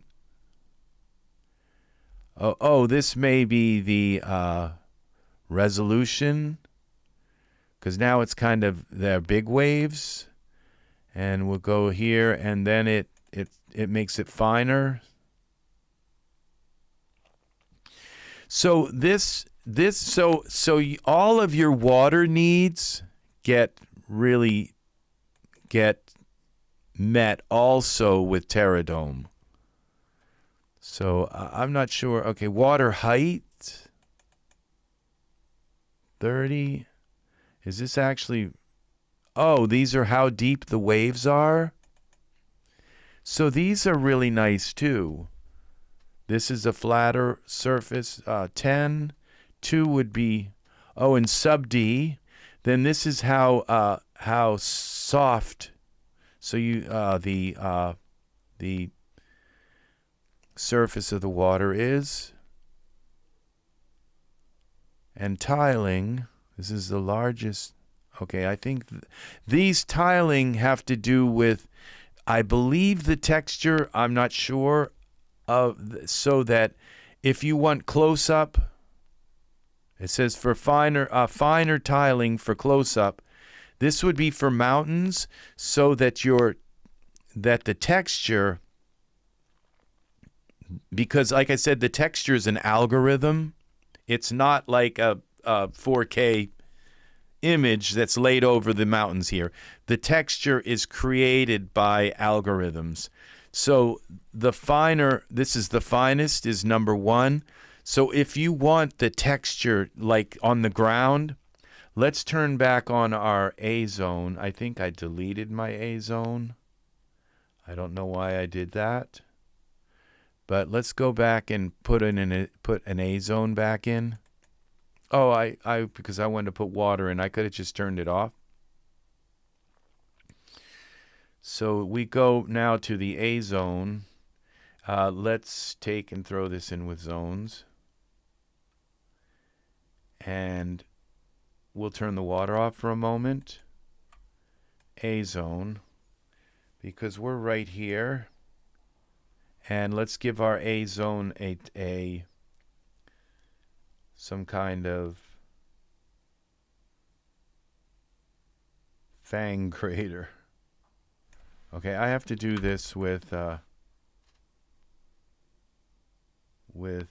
here in. Well, I can go into this, into the creator part. Okay, let's see what this looks like. Well, it's not really very low here. Oh, okay, we've got a crater here now. So let's put now a texture, a material on the A zone. Let's put this material on it. And let's get way down close to... I have my trees underground here. Let's get rid of my...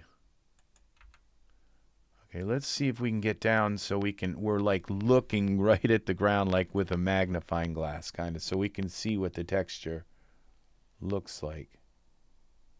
So as we move in on this ground here, you can see that it's pretty nice. It's like a lot of times you look at the ground and it's like the image that makes the ground up is terrible. And so now we have this image here. We're looking right at the ground image, like our eye is right at it. So now we go into render settings, would it be? Oh, these are some render stuff. These are clouds. They give you some kind of skies and stuff. Okay, shaders. It might be here. No. So we're going to go with our A zone. It would be in materials. And I think they're down here where it says finest. Okay, tiling. Now you see how that just made that look so much better? I think I might be. Now look at the ground. Look at the detail up close here. I think we're still under the ground. It's hard to tell, but yeah. So you can make the ground for up close. So you wouldn't want to put this tiling, this fine tiling, on the mountain in the background. But if your computer can handle it, yes, aren't these? This is really, really nice. You could just imagine your character. Now let's see where is our Genesis 8 character, just so we can have an idea of.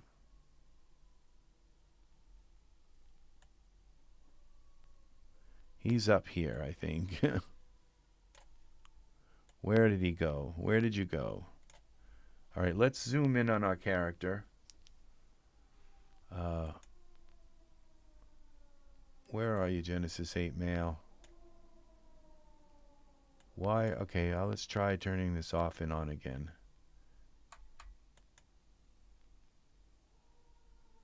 Okay, there he is. Okay, so we'll bring our land A zone. And what's nice is that you can move this A zone wherever you want and still morph it. It's not like if you move, you can position this land wherever you want and still dicker with the morph. So we're going to go here and let's take and move the land over. Let's put him on the top here. Y translate the land until his feet touch the ground.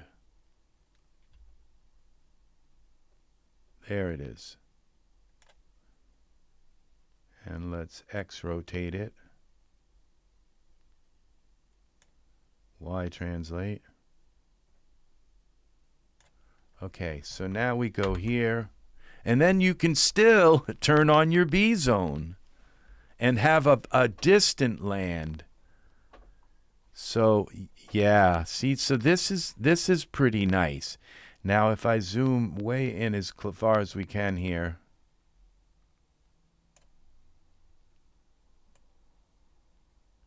So this is not a this Terradome 3. it's been out for what, 4 or 5, 6 years, 5 years, 4 or 5 years. It is still completely relevant in use. So, and then we try turning on our B zone, see just what happens. Look at that. This is just amazing what we have here.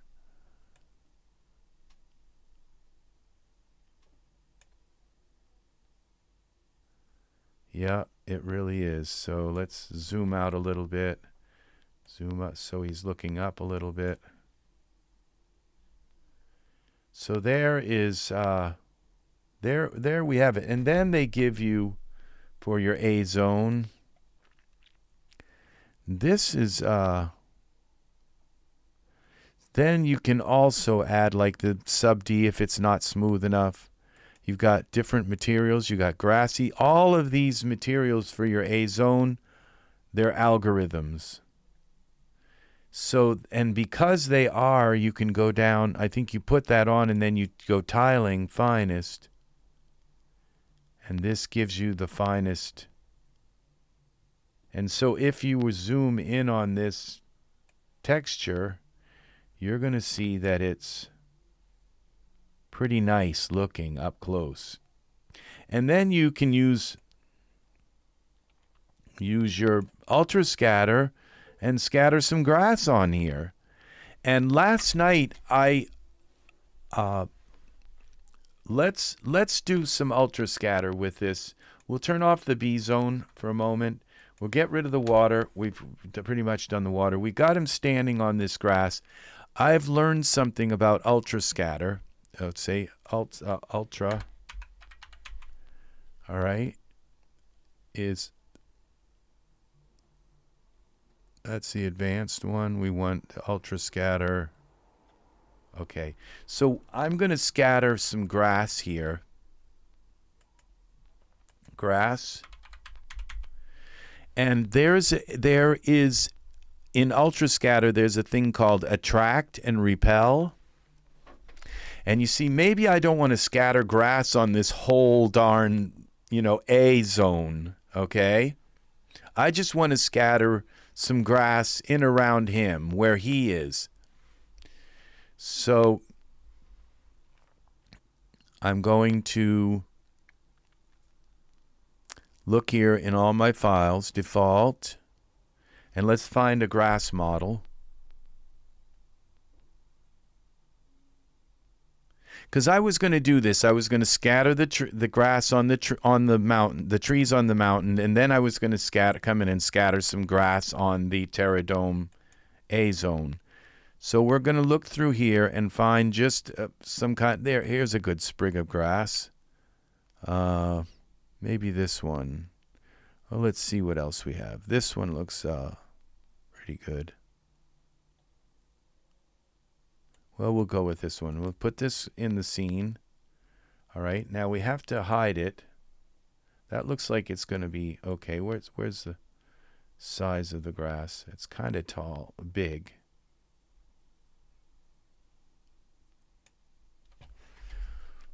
Okay, well, you take care, John. You have a wonderful, wonderful day. And thanks for hanging out. I'm glad I was able to catch you this morning. You take care, and I will hopefully see you again in another video. Have a wonderful, wonderful day, and I hope you have a productive day. Get a lot of good stuff done today. Let's see what this one looks like.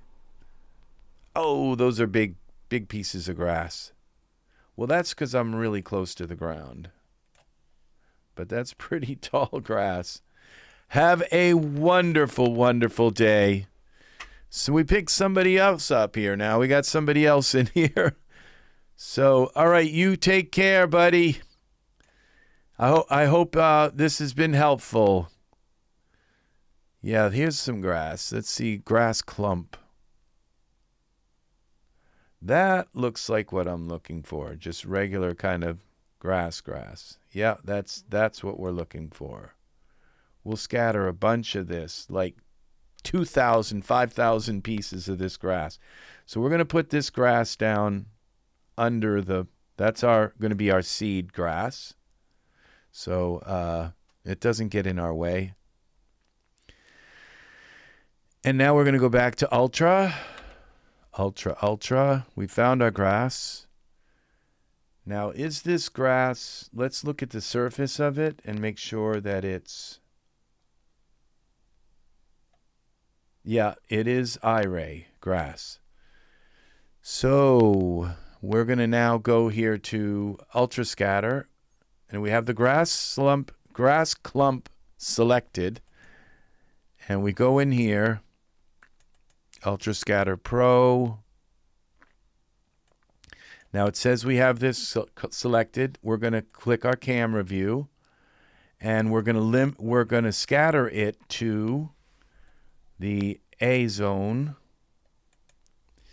Okay, distribution, elevation, none of this. We're just going to use this 3D Perlin map. Okay.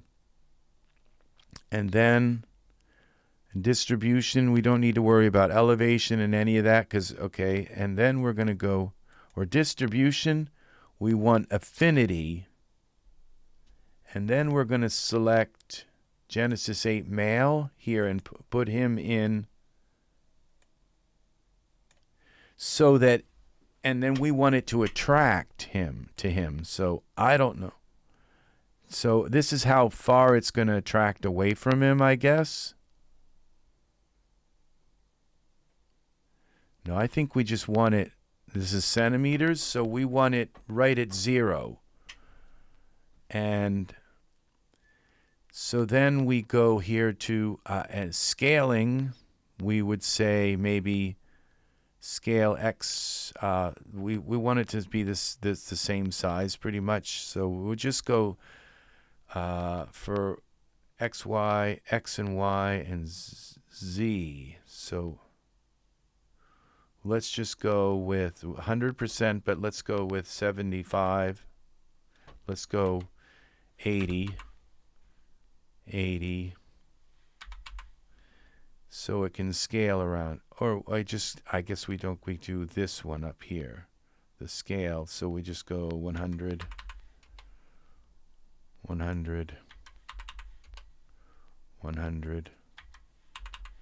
Oh, this might scale it. This scales it non-uniformly, and this scales it uniformly, but we'll just go 80. And then we'll rotate it. We're just going to grab our Y and rotate them both in the plus and minus. So we're going to go 75 one way and 70 the other way. So and it's going to use just do that in a random kind of map. All right, so that's that. And so we have the big thing is this affinity, that we have it attracting to him. And then we're going to say how many. We're going to do, we don't have to do a lot because let's go 888. And let's try this now. And it may just do this little hill this little rill that he's on. And so it's going to do something. It's going to put grass and it's going to attract, I think, to him.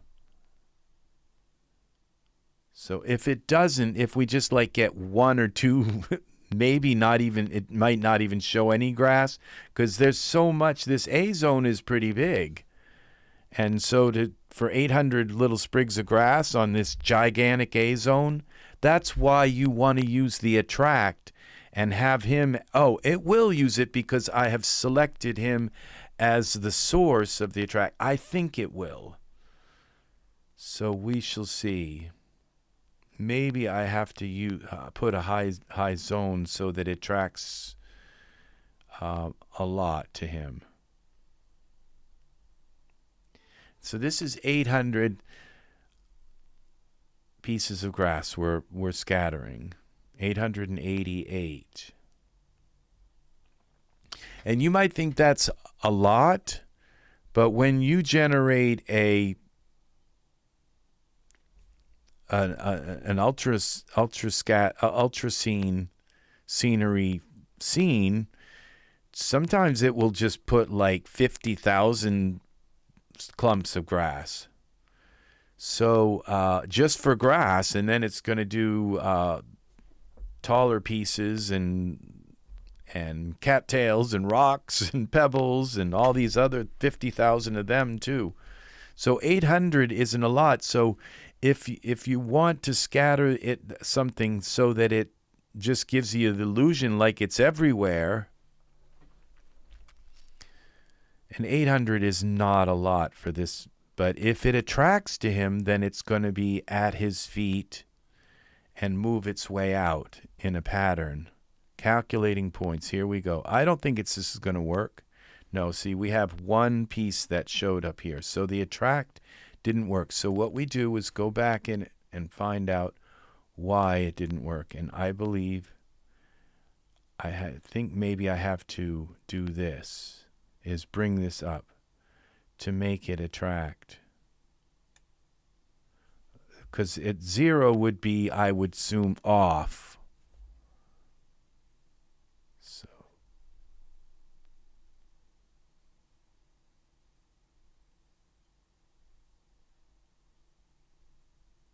let's try this. Orientation, elevation, we don't want it, so any of that, we don't want that. We just want this attraction. Surface scatter. Let's see if this works now. We'll try. It's about halfway up. I really don't understand how that works, but we're going to learn. So this is halfway attracted. Now 1,000% might be like right up at his feet. Because I have it set to go on the surface. I don't have it set to rotate. I don't have it set to go on him. It's supposed to scatter on the surface, but he is supposed to be the attraction to it. So it's going to try to scatter along the surface and then fall off from around him. I might have to use the fall off as well, but we'll see.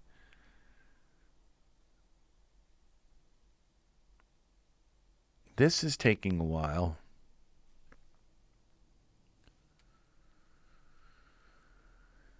So, welcome, whoever's hanging out and watching. Thank you for hanging out and staying with me and checking out this tutorial. Everyone is welcome here. Yep. You're all good people. It's very lovely to have you here. I'm wondering if my friend Angus is here. So this is attraction. I'm only going to be here a little bit longer, and I believe my landlord is coming to my apartment today. I think I'm going to hear a knock on my door soon.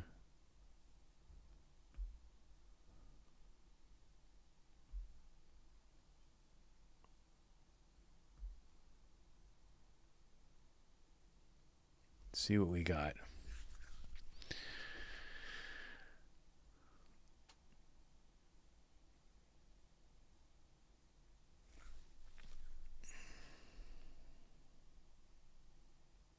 Now, I'm not. No, why is the attract in centimeters? You'd think. What we've got it up to like 500 centimeters. Why is attract in centimeters? And I mean, not why it's centimeters instead of feet or inches or meters or why. How is it centimeters from the edge? Okay, see, this didn't work either. Because it's just putting one piece here. I see another little piece like in the corner here. It's still not, the attract isn't working. So, What I'm going to do is, instead of using him, I'm going to put a sphere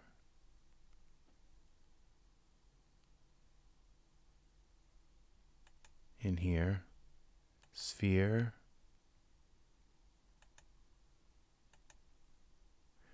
And then we'll make the sphere smaller. Parameters. Scale. 10%. Let's see. Let's do this. I don't know why my light doesn't seem very bright in this scene. Okay, let's try this. Instead, we'll use that as our attract. Okay, now let's go into here again. Oh, we can't use that. We got to select this. Ultra Scatter. Attract. Sphere. Object group. Let's try the fall off. Give it a little bit of fall off.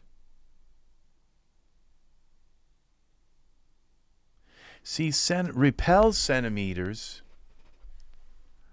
Okay, attract. Let's just try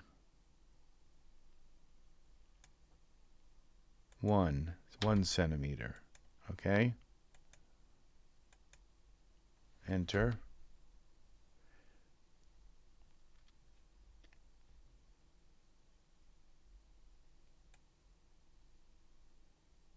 Fall off, and let's go 10 centimeters for the fall off. 10. Now let's go 40 centimeters when it starts to fall off. What's this? Linear ease out. Let's go ease out. That's cool. All right, so now we go to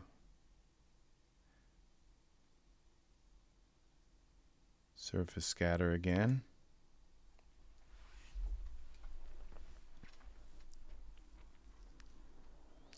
Will this work?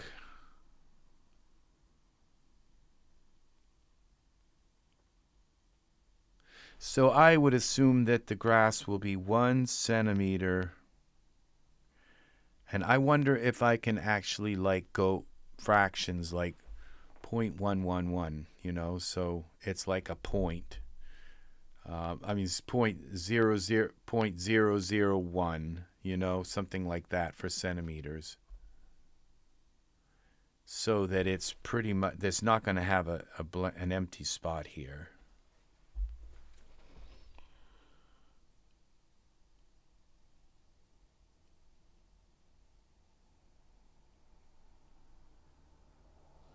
So this part of Ultra Scatter, the attract and repel, these are really, because what I can do is put this if I take and put a bunch of spheres in here and put them in a group, and then I have it select the group in Ultra Scatter and put that group into Ultra Scatter, then every sphere that's sitting on the ground will attract grass or repel it. And so I could put a sphere here and a sphere here and make it just repel a centimeter away, so there's no grass coming up through his feet. And I can put 2 spheres. So it works not just for one sphere in the Ultra Scatter, but it also works for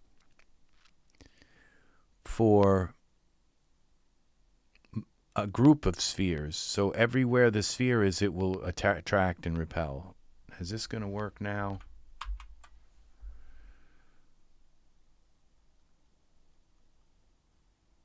What am I doing wrong here? Let's see. No, that didn't work. I don't even see one piece of grass here. Oh no! What am I doing wrong? Let's go here. I'm doing something. Grass, clump, clump. A zone.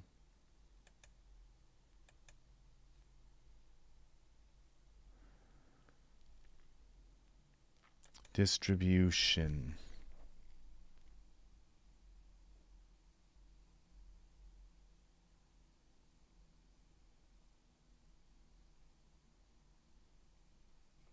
Let's see if this does take 0.001.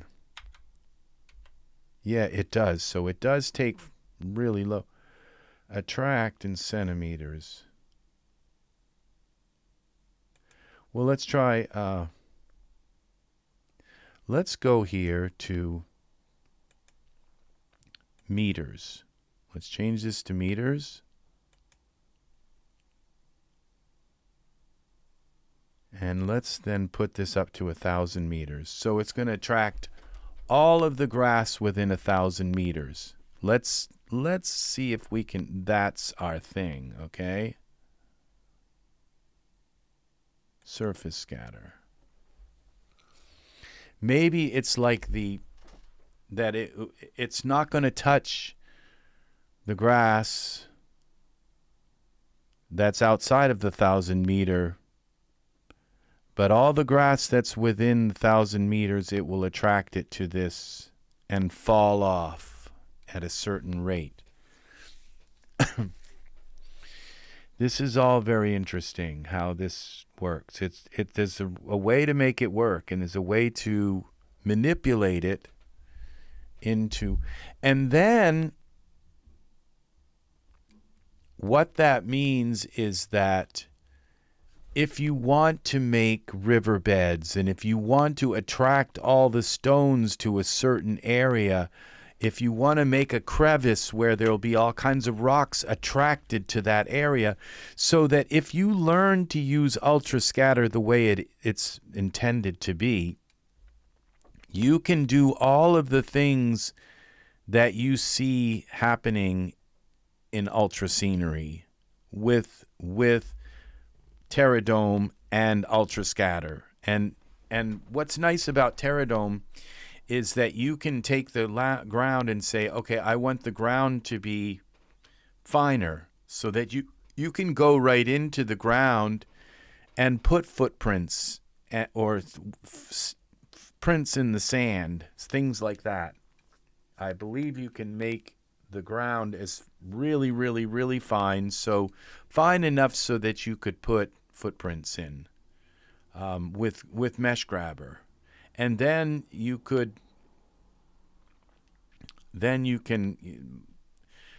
so which means you could sculpt a riverbed here and then have the rocks or any object attracted to that area. And I believe you could select the surfaces in there. Please work. No, this did not work.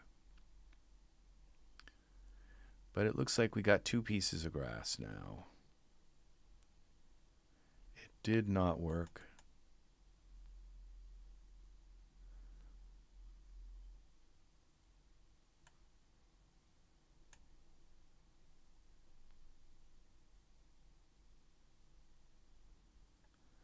Now, I don't think we have anything smaller than centimeters, so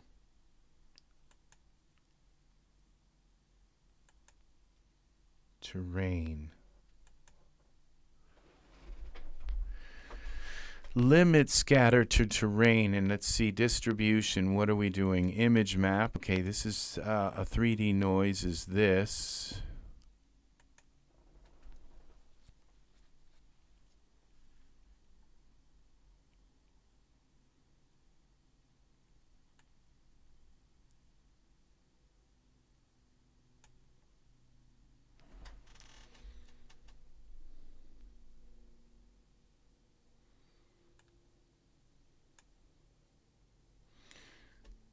let's just, okay, orientation. Angle, okay, we don't want to change that. Slope, elevation, we don't want to change that. Oh, this slope is really nice too, because that's how we can change the trees.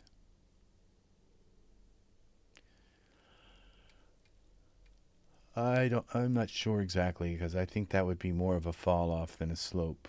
Okay, so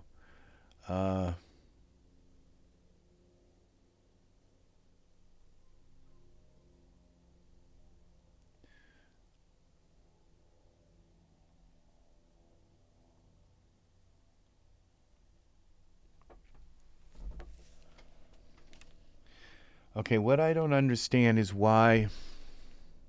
Okay, we're going to go back to centimeters.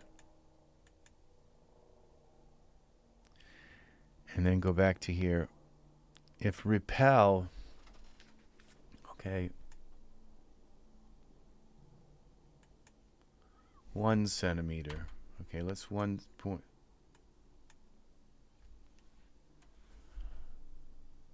Okay, so this, all right. Let's do it the other way. So let's go with, well, I went meters, feet, inches. Let's go yards. And attract. Let's go 1,000 yards. So every piece of grass on this will be attracted. And I don't want fall off, so I don't want fall. Let's go fall off 1 yard. 1 yard. Where it starts to fall off. Now let's see if that works. Every piece of grass here will be attracted and fall off at 1 yard.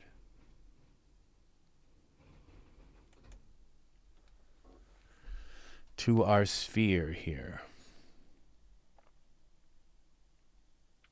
And it's going to place them on the terrain. That's what it's, and I have it set to not like place, you know, them all in one place, but it's supposed to scatter out.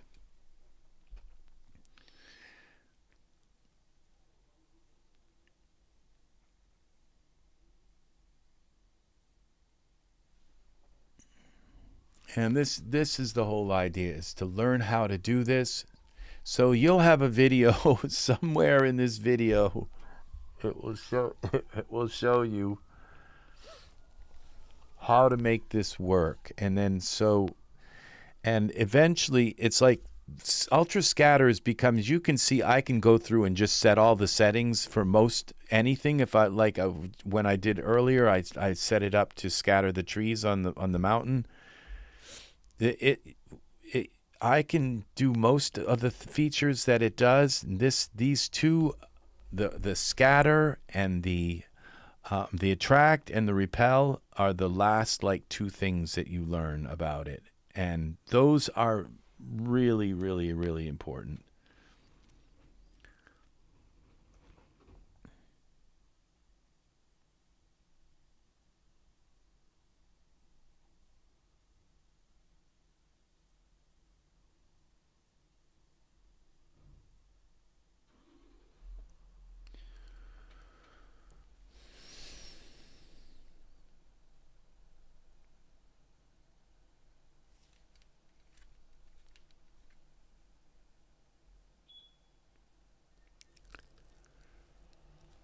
This is a really nice algorithm. This grass algorithm, it looks better than so many grass uh, bases that I've seen for land. I think it even looks better than the base grass that's underneath. Well, they use images. I'm not sure. I think they use images for the grass in Ultra Scenery.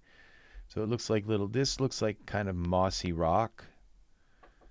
It doesn't look like actual blades of grass, but maybe it could. I don't know if I get close enough. I'm not sure.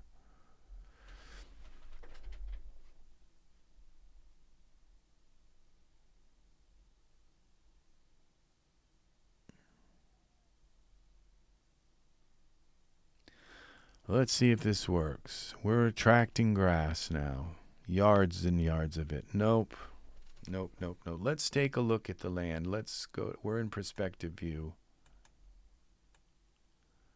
Let's see where is all our grass. Because, 800 pieces of grass should be all around this because it attracted it all. So, okay, let's go back. Let's go into the Ultra Scatter manual. And we're looking for Control F. Okay, find.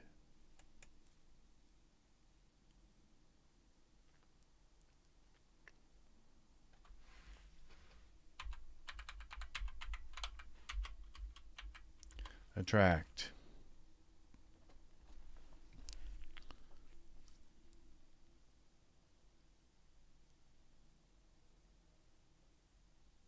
Okay, this setting controls the maximum distance away from the affinity objects that instances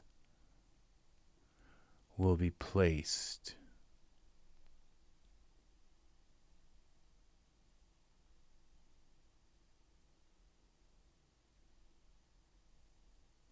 So you don't want, okay.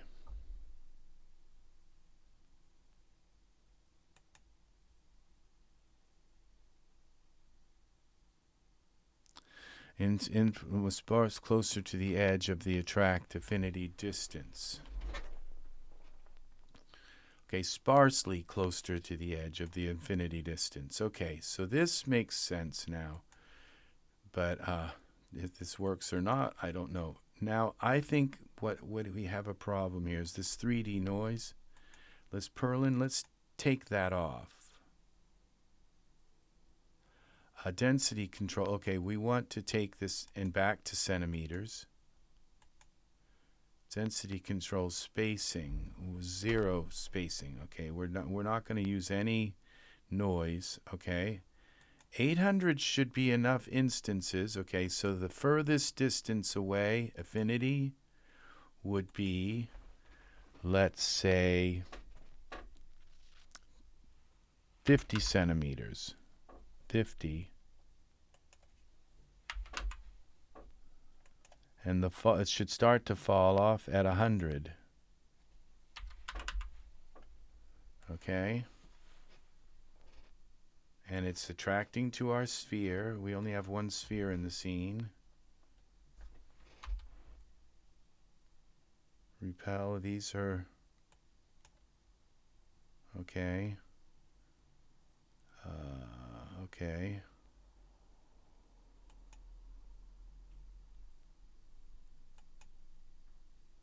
Make sure I only have one sphere in the scene. Yeah, it's sphere. Spacing.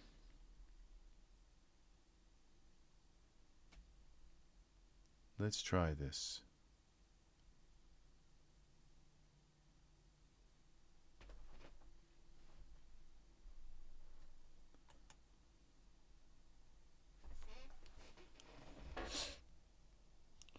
So the attract is the maximum distance away. So all of that grass should be within, what was it, 50 centimeters? All of it should be within 50 centimeters.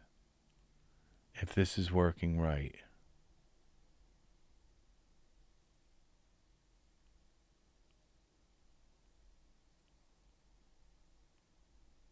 Of this sphere on this landscape.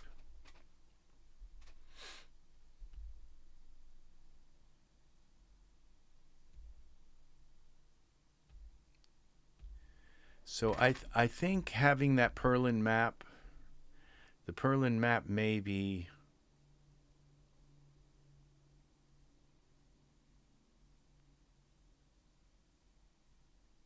too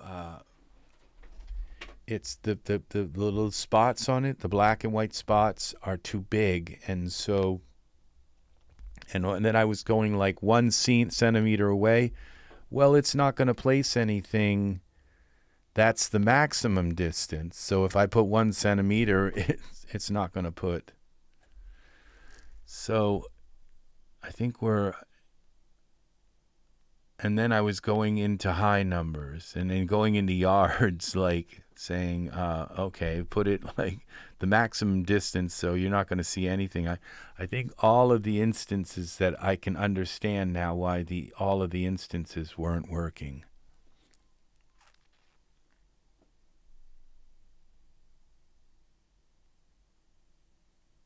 Oh, I need to lay down. I'm getting tired again.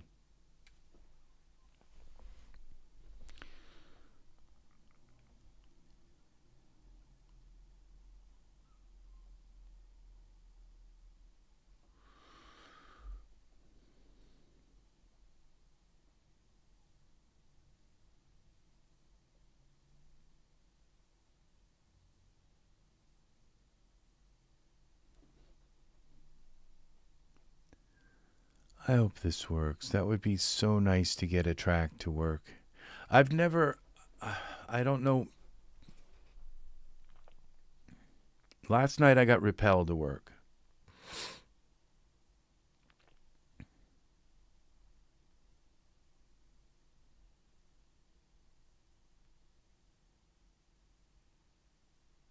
Nope, it didn't work. It did not work.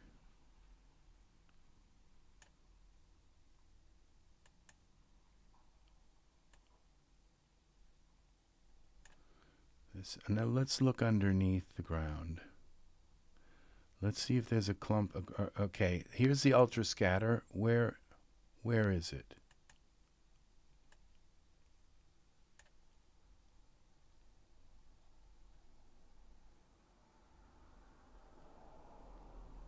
Where did it scatter this stuff?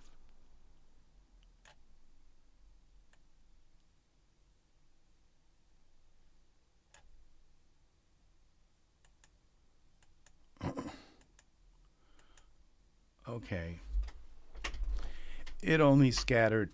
Okay, it didn't scatter anything. It says 0 instances scattered. So something in my settings is limiting it from scattering it. Let's go back here.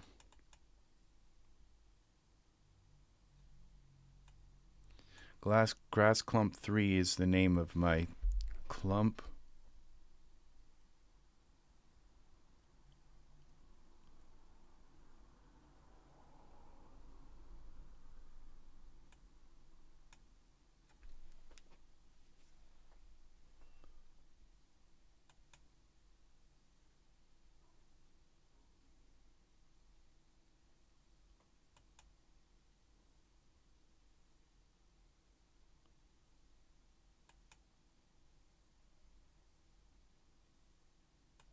A zone.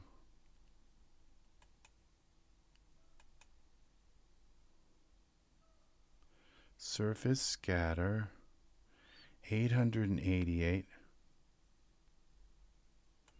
Restrict to camera.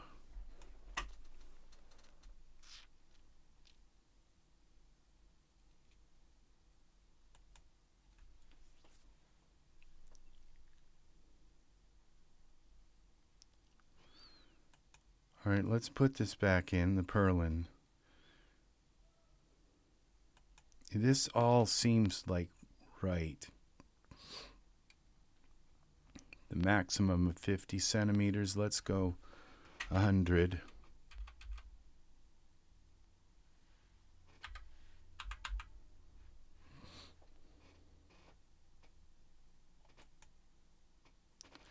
And this 3D noise, let's go up an octave.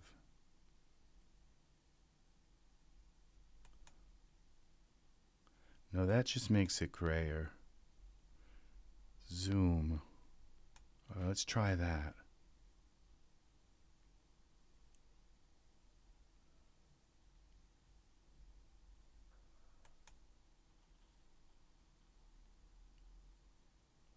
Oh, where is my camera? Okay, I see, I know what's wrong. I'm using my perspective view, and my camera could be somewhere like really far away. Where's my camera looking at?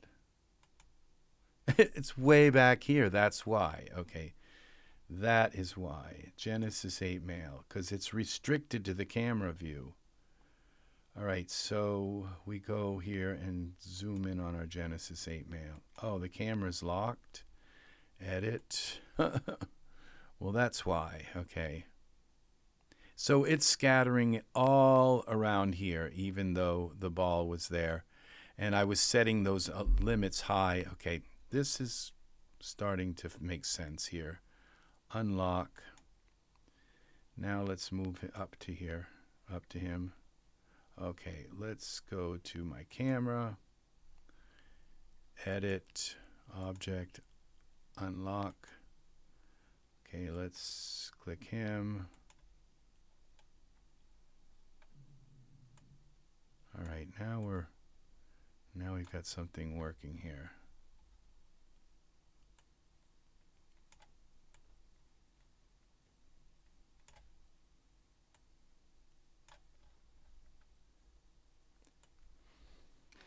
It is going to restrict to my camera view, so it would try to put this out here, but if I have the limit on it, the centimeter limit, okay, that looks right. And affinity is 100, falloff is 299.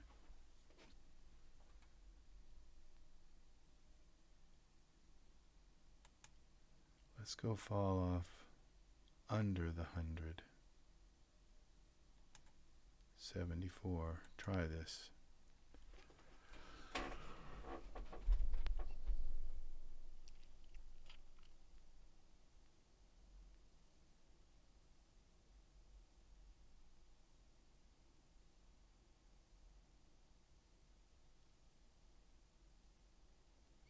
I almost wonder that it still should have worked because he was in the view of the camera. I believe he was still in the view, and as long as he was in the view, it should have followed the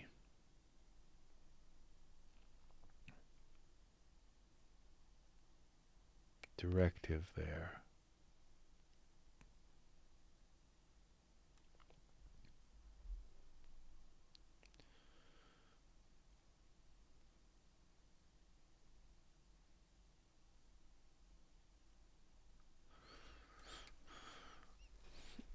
Okay.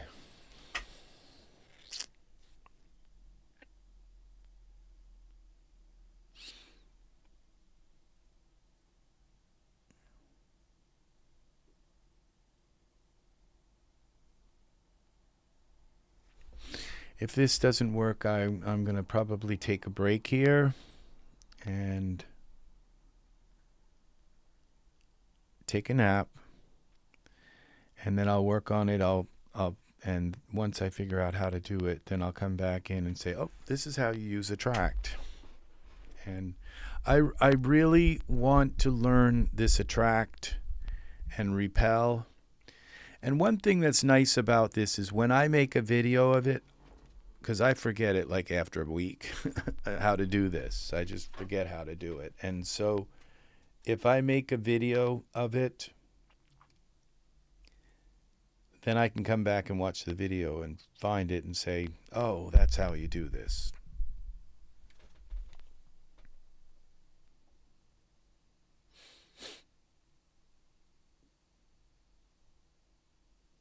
And if I learn how to do this repel and attract, I'm going to figure out some really fantastic way to test this out, and we're gonna make some videos so that it will really stick with you in your mind how to do this. Okay, so this didn't work either. This is too bad. Now let's see how many iterations did it scatter. 0 instances. Why?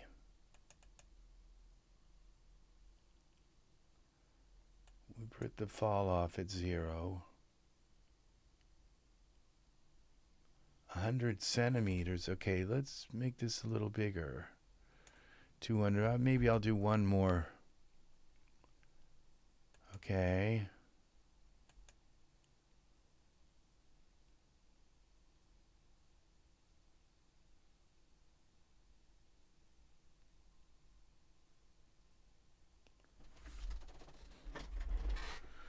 Is our sphere. See, it's not like it's just not putting anything here. The grass clump onto the A zone. Let's bring that up a little more maybe. Restrict to camera. Let's not restrict it to the camera. And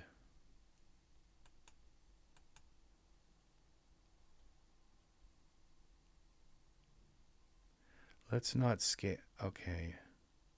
Let's not scale it. 100%.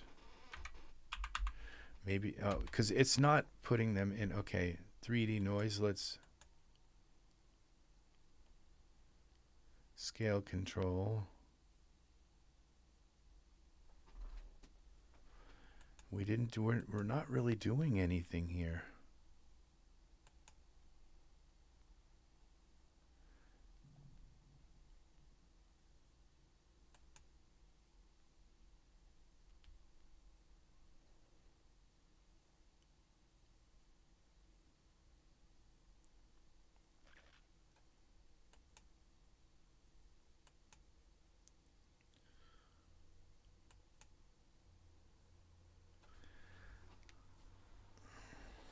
Oh, okay. This.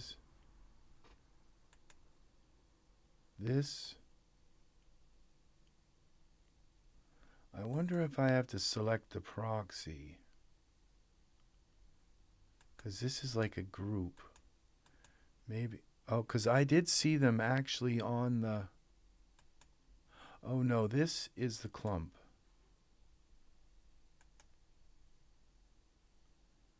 And that's not parented to this.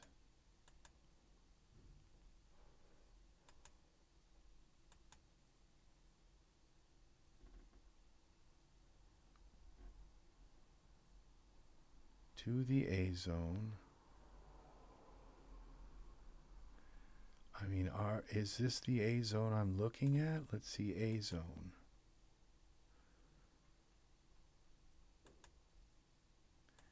Yeah, because the B zone is gone. That's a cool formation there. Like a belly button.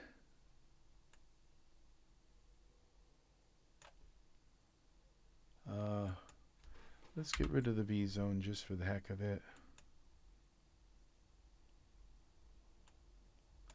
Let's go back with our camera.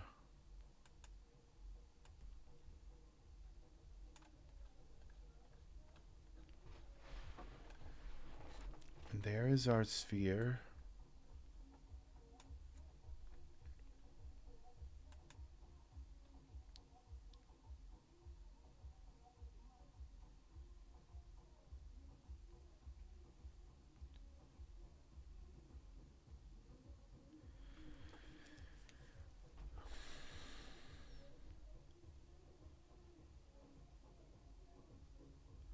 Affinity options control how the placement of instances is affected by other objects in the scene.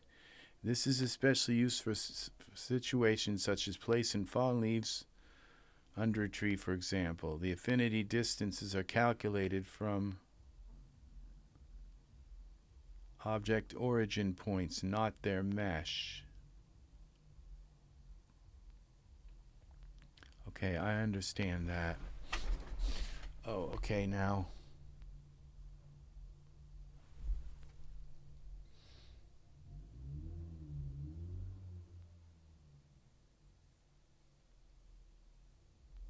Instances are attracted to the affinity objects. This setting controls the maximum distance away from the affinity objects that instances will be placed.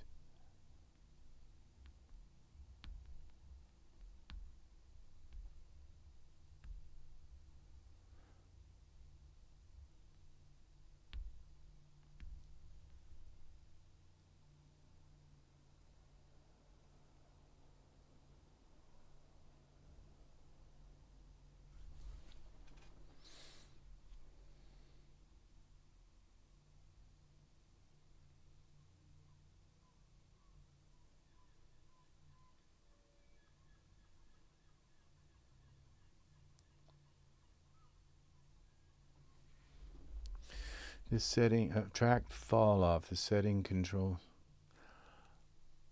Okay, object group. Select the object groups that the instance will have affinity to. A single object, a group of objects, or an ultra scatter group of instances can be used. Oh, wow. So you can scatter a group of something that you've scattered. That's another interesting thing. This is the fall off. So you can see it falls off. And not only does it fall off, it attracts, but it falls off. They can have it fall off in size.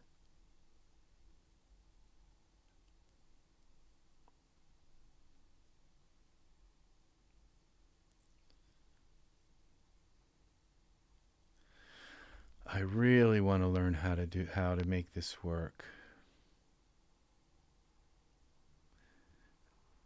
Instances are attracted to the affinity objects.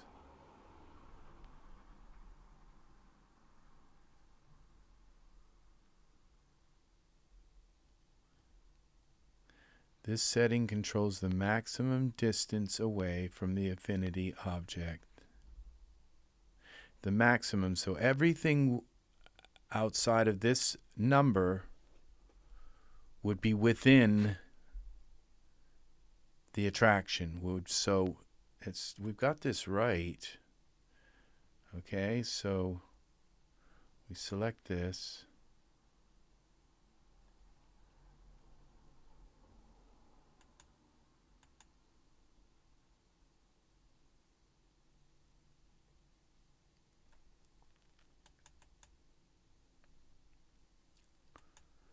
Our clump.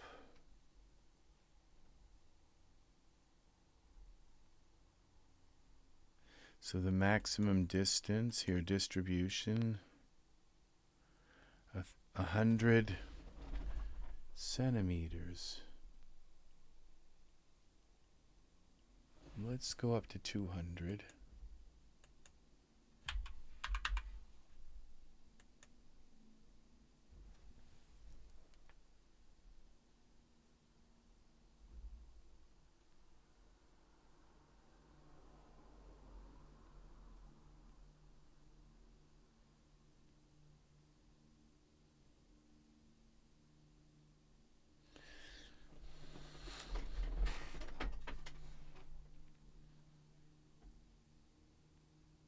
This repel would be the minimum distance where objects are allowed.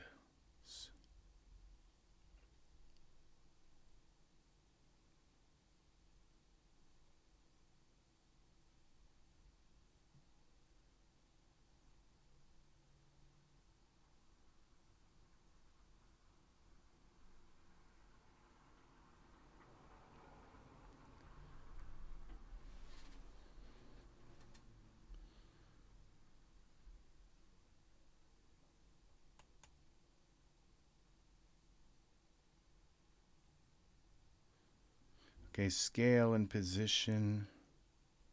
Okay, this is scaling. I'm not sure. Okay, of this map.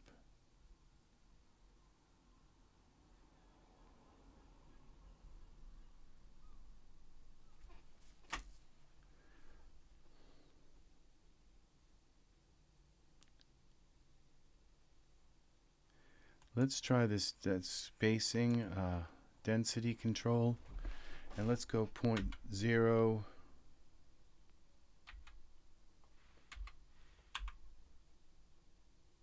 0.1 centimeters. So they're close.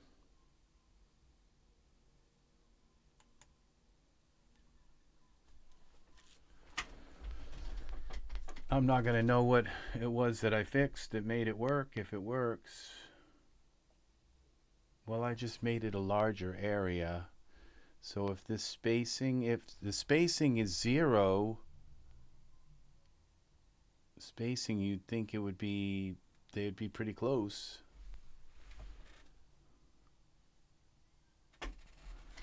So I am not certain what I'm doing right or wrong here. We shall see.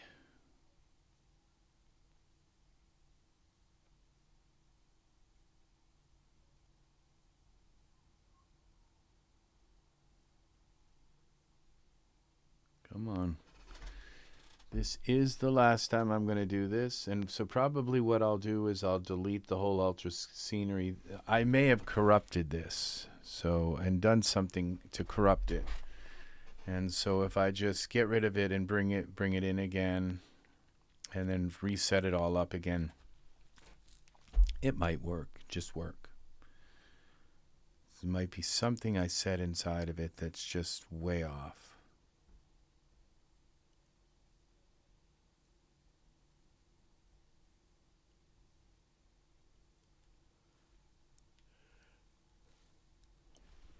Come on.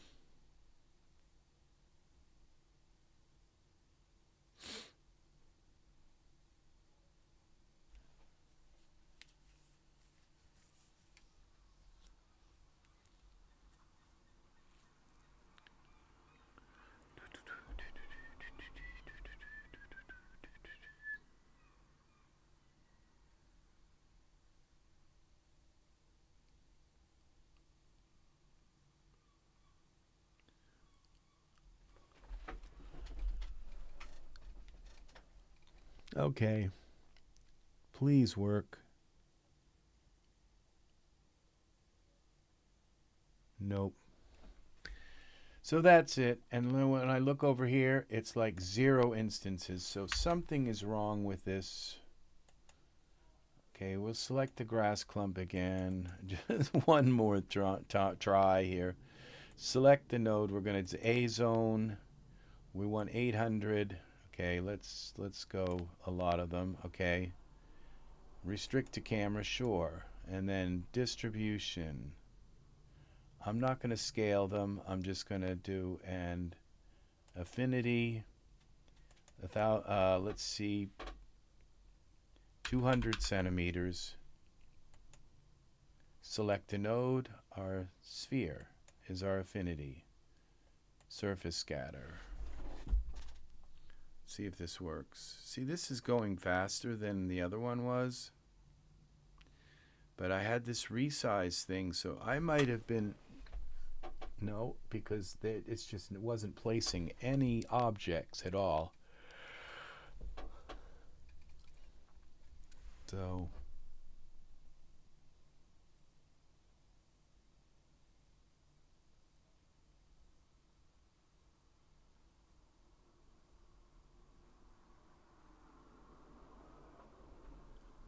I only have one camera in the scene, so it can't be that.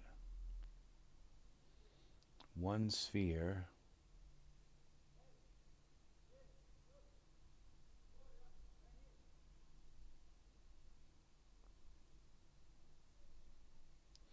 It's not going too fast. This looks really 3D here. Like little... It just has depth to it. It's just really, really nice, this ground. Little dark patches. It looks like... It also has like a fisheye feel to it. Like... Yeah, it's this really, really, really nice ground. I mean, I wouldn't... He could just sit on that, and that would be fine. So,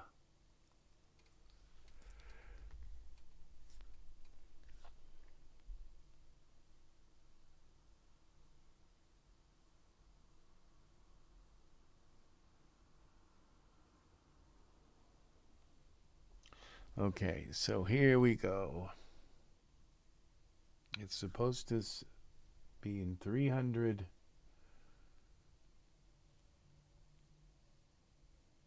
We're 200 or 300 centimeters away. Maximum. No, and if I go over here, 1 instance. It put 1 we got one piece of grass somewhere here. Where's that one instance?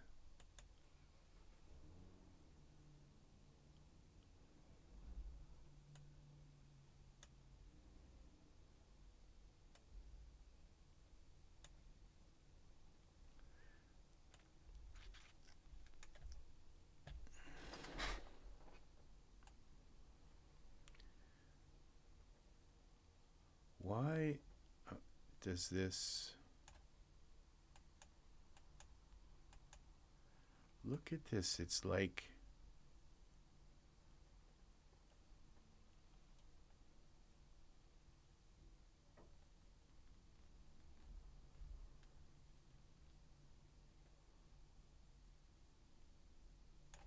It's looking at some... You know, this, it's like this is some kind of plane here. It's narrowing the field.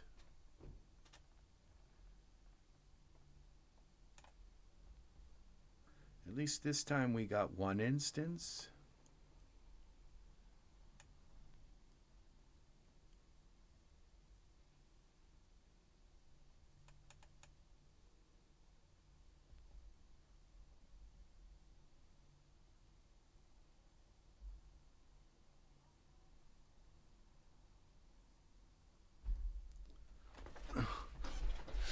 Didn't I set that spacing to like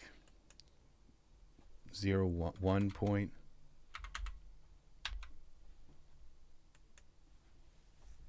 I know I did.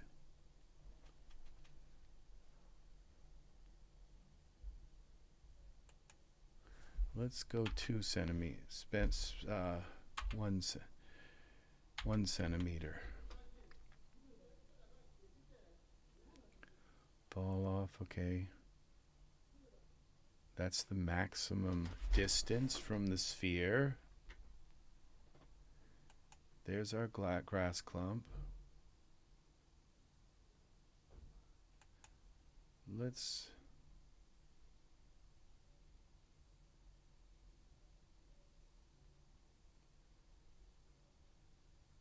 go feet here. And then let's go spacing 1 centimeter.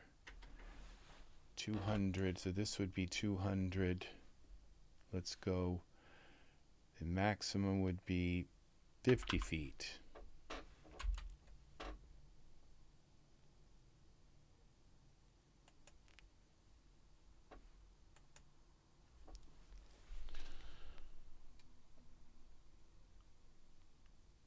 This centimeters might be just too small for, for a piece of grass. Centimeters are like this. They're like little...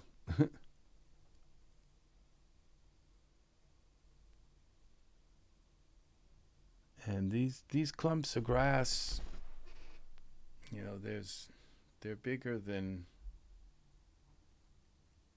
I think they need feet to define them.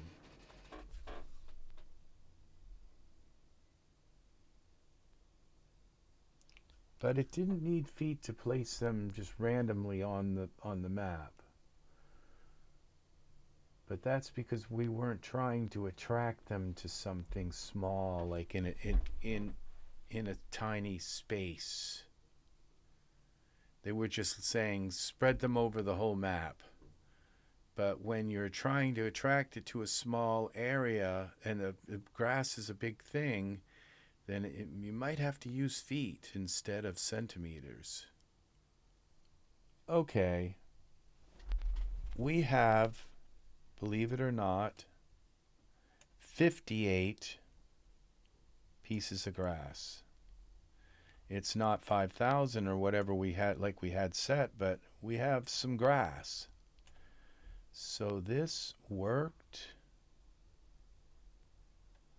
Okay, it didn't work right because when we go into here, I told it that I wanted 3,550, but it only put this. So when we go into distribution, okay, 1 foot spacing, 1 foot apart.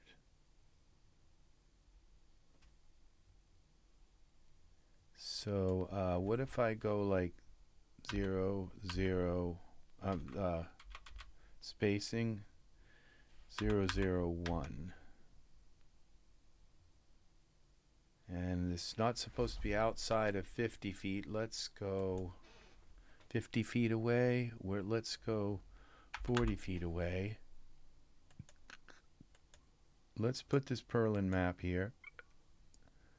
And spacing in feet.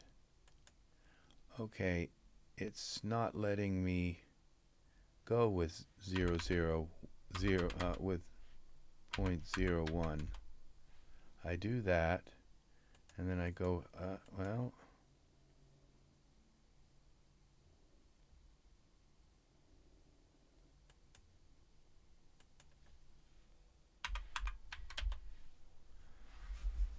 and then we go back here and let's try the changing this. No, okay, now it's taking that. Surface scatter.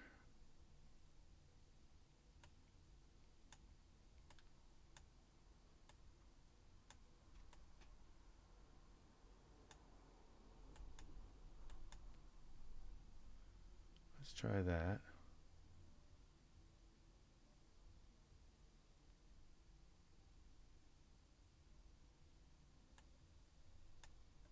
And this, we don't need that many. Let's go 2,000.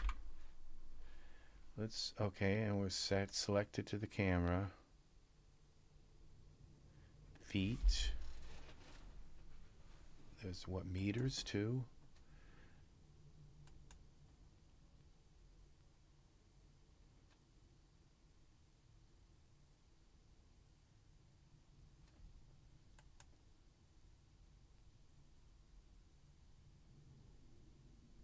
Density control, 0.1.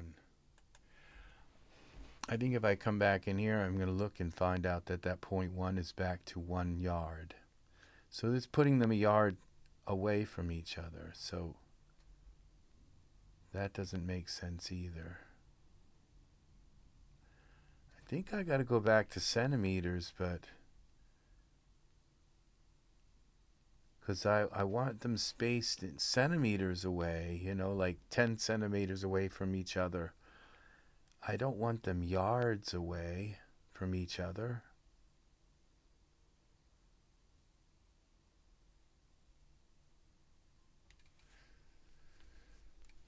Okay, I'm thinking about this. If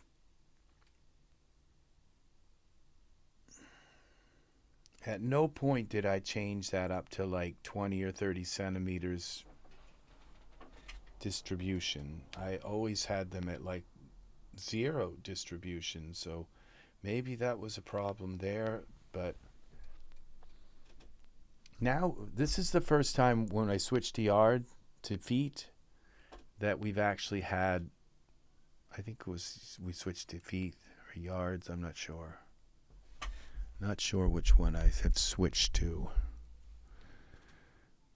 But this is the first time that we've actually had some distribute.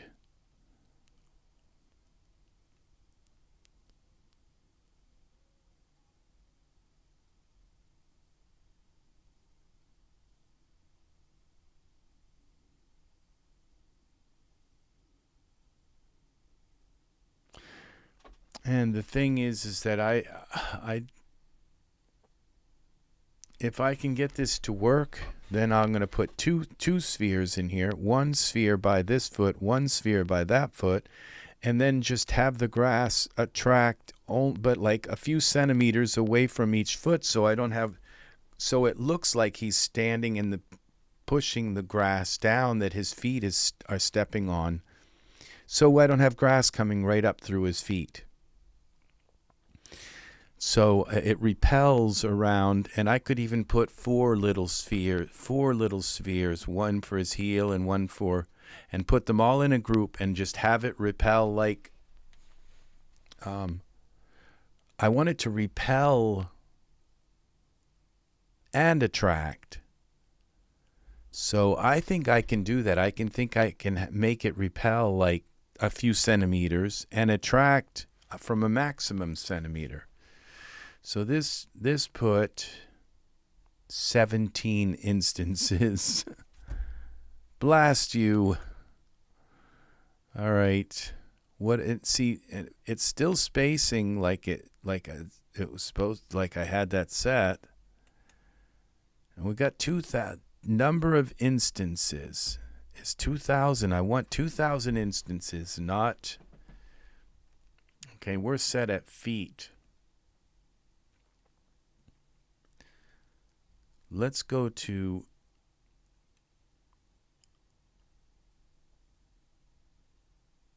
okay. I got to go here. How many inches in a meter? 39 inches. What? So a meter is like a yard.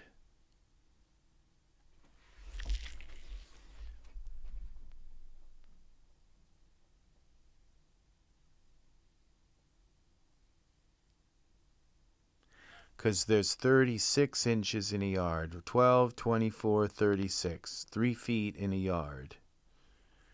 So 39 is a little bit over a yard. 1 meter is a little bit more than a yard. So feet.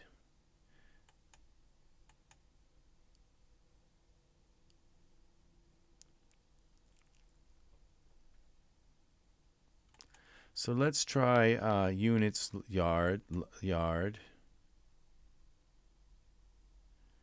and affinity. Okay, when I went into this was feet. We went into this distribution scaling.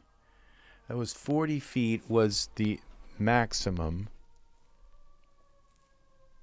See, okay, so this does make sense. It's going to attract 40 feet would be the maximum attraction. And I could still repel by a certain amount. I'm going to go back to centimeters. And we're going to go back to distribution. Spacing 0.1. The sphere. Okay, now I want to repel it by 10 centimeters and attract it by, let's say, 500 centimeters. Centimeters are like inches, sort of. So 500 would give us a good amount to put this in. The spacing would be 0.0. The spacing still stayed here, so we can make the spacing pretty small. Centimeters.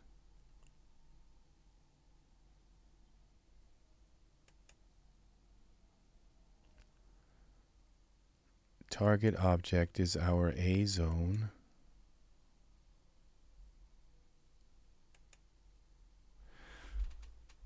I don't know what this means, entire object. Oh.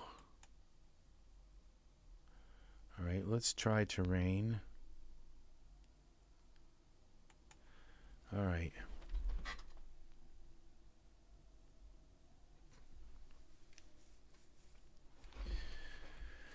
I'm going to go back in here and see what that target object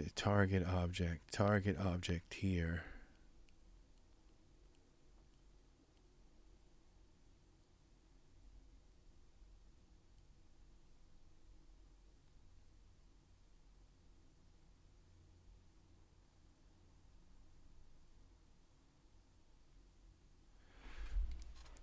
So maybe I just didn't have that selected, but it was scattering some things here.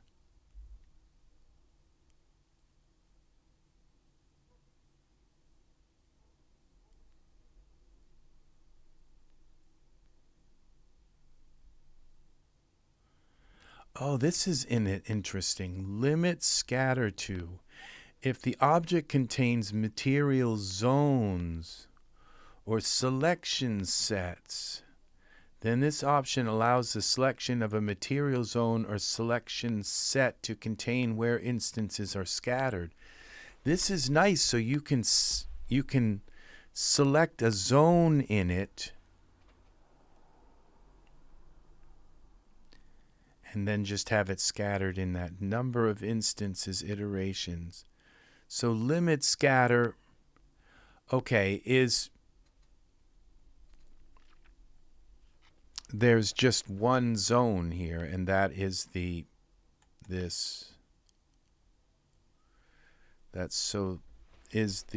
terrain. So I don't know that this is going to work either, but I don't have much faith in this working. I'm not sure if this is going to work.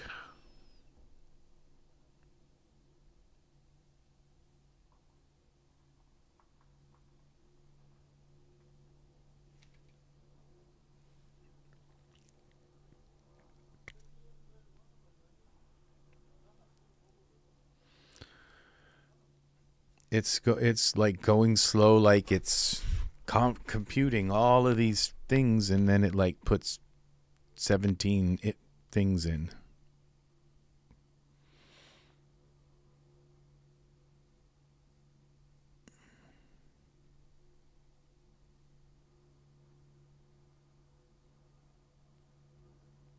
Oh, this looks like there's a lot of points. No, 6. It puts 6. This really sucks right now. What I'm doing, this really sucks. We got 6 pieces of grass scattered.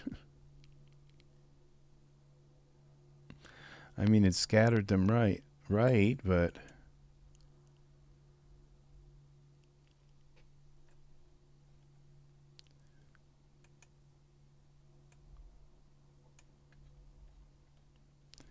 I mean, there's 3 of them right there. There's 1 piece, 2, 3.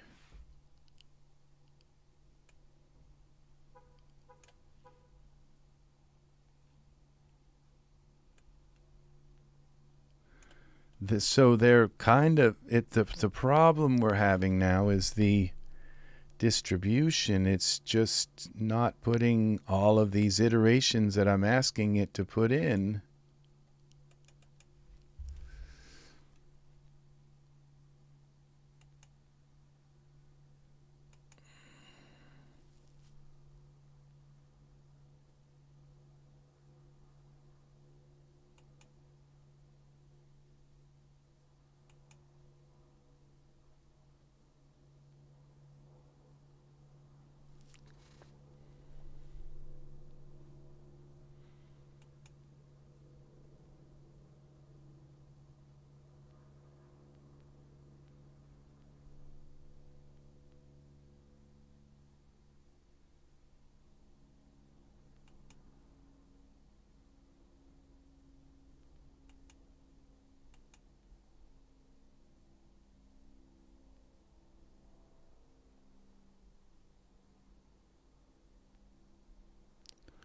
All right, let's go with none for this 3D noise.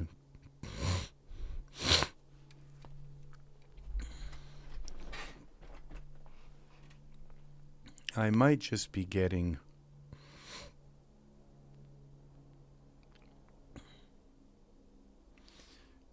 the size wrong on this.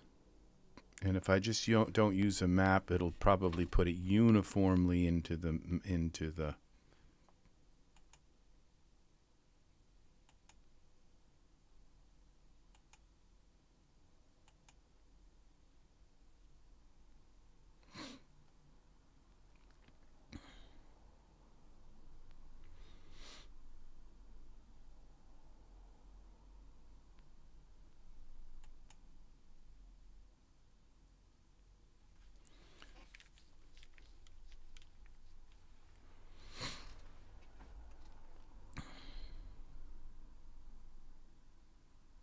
I mean, at this point, I'm if I got like a whole bunch of grass here, but it was all in a circle, then I would say, oh, I need more.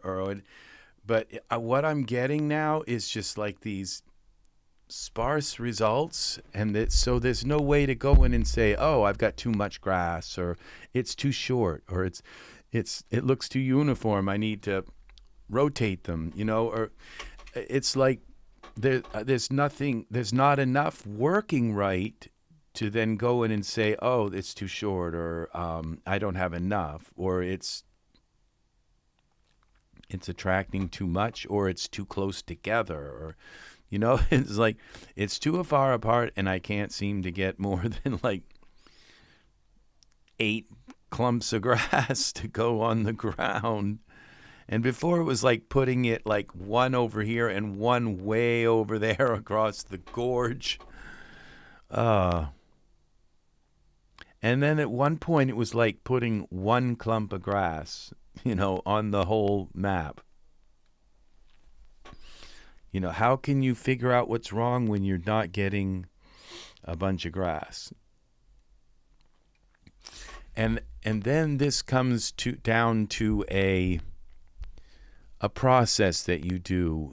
When you want something to work, you come in and you set the least amount of settings. The thing is this is a very large piece of land. But, it's not scattering it like I told it to put 5,000 pieces on, and then it comes out and only scatters. So obviously this time it put 6 pieces, and they were all in this area. So the attract, like maximum attract, seems to be working. The problem that's not working is the density.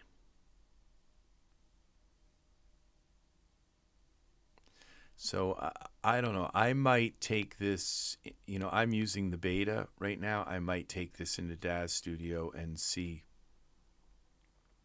if it works in Daz Studio. Then there could be a problem with. Now see, this is the same thing. We've got 8 pieces of grass now, and they're all within the attraction realm area, but they're too far apart.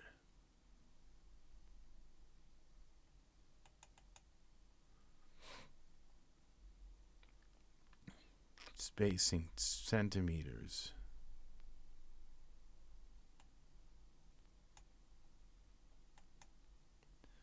Let's just try 0. Now when I bring it to 0, and if I have 1 piece of grass, then maybe I've got to go density and bring, let's look in this and see what the density spacing, where's spacing? Density control, spacing. This setting determines the minimum distance in centimeters between instances.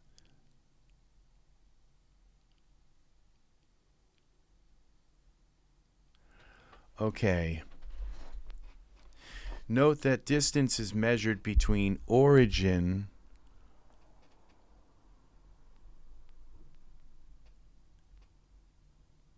or rotations points and not the instances mesh. The final actual distance between instances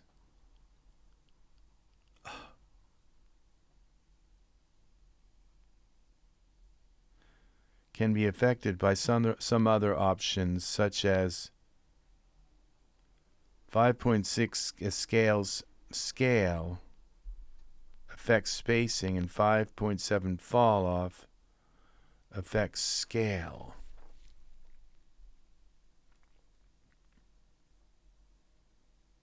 I'm not scaling them, they're at 100%.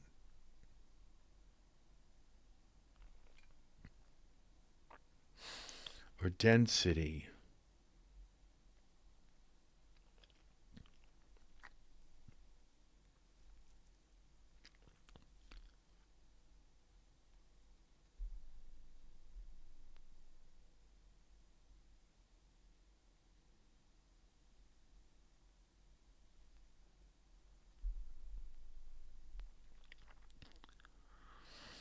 Origin or rotation points, and not the instances mesh. Yeah, well, it's still not working. Let's see.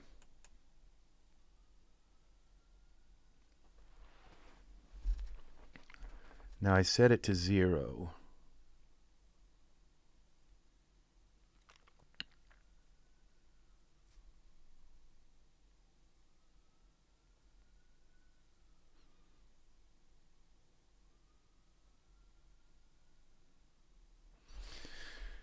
Still 8 instances.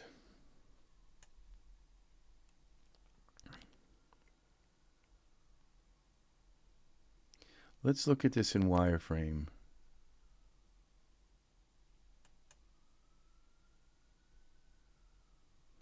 Okay, so there is enough geometry in this mesh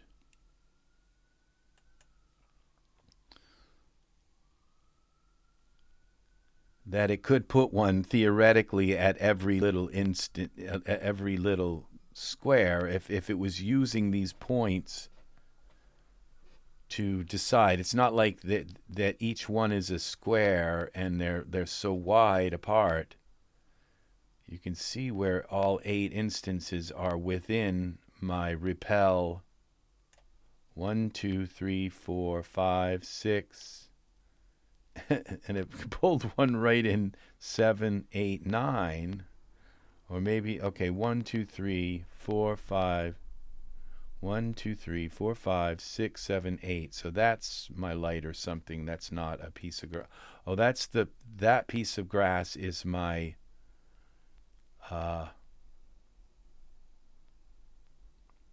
that is my root piece. So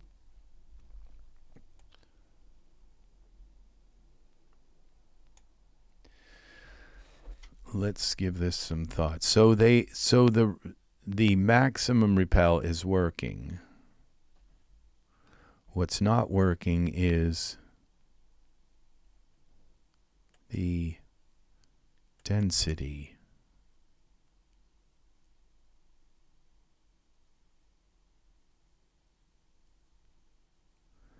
And it said it could be changed by random scaling.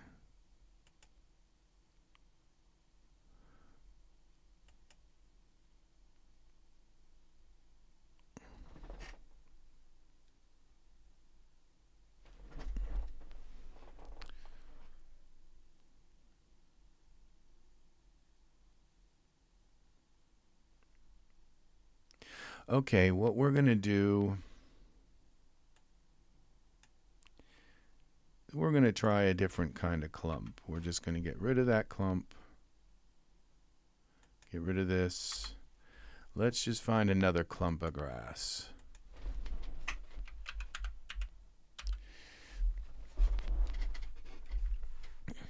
All right, here's one.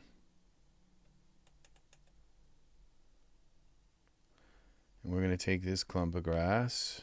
It's bigger than what I wanted, but we're just going to try it. And we're going to move this down under the ground, like, again, so it's our root. I'm going to move that far enough away so it doesn't mess with the repel and kind of thing. All right, so we go back here, and this is our A zone. These zones, I'm going to take this A zone, unparent it, so it's not in a group. Because that could be a problem as well. So we got a piece of grass. So we're going to take now and select the grass. Go back to here, open this object, select the target object, which is going to be my A zone. Instances, let's go 100. Restrict to camera. And distribution, we're going to leave the scaling at 0. We'll give it this Perlin thing, which is normal kind of thing to do. Random scaling. I'm not going to scale it, but we're going to go here to Affinity, select our sphere, attract, and we're going to go back to, we're in centimeters, so we're going to go 500 centimeters. All right, enter. Surface scatter. I don't know how many iterations. If I like picked, I think 100 or so. I don't think I gave it an amount. So let's cancel this and let's go back into here and make sure I gave it an amount. Yeah, 100. What's 100? Okay, surface scatter. Let's see.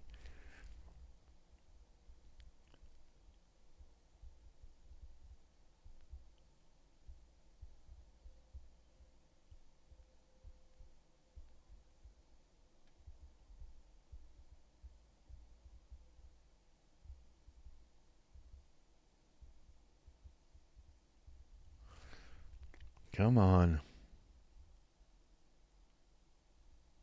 I think this takes so long because this piece of land is really large.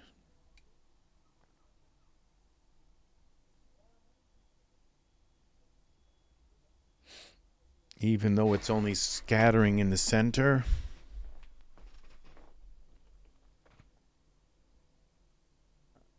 If this doesn't work, I'm going to stop this video right here, okay? And I'm going to work on it until I get this, because it's not, I really feel like it's like a teacher should know how to do something before they, you know, and that's not always the case with me. It's like a lot of it's experimenting, and it's like, hi everyone, come in and watch my trial and error for 5 hours, okay?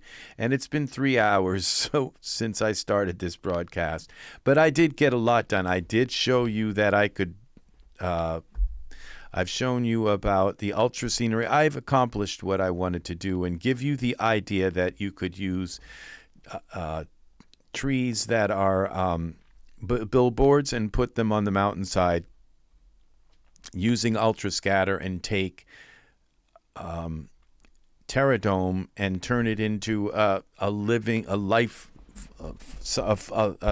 landscape full that is bursting with life. And that's what I'm trying to do with this A zone now. We're trying to scatter a bunch of pieces of this. And I'm thinking that it might be that piece of grass.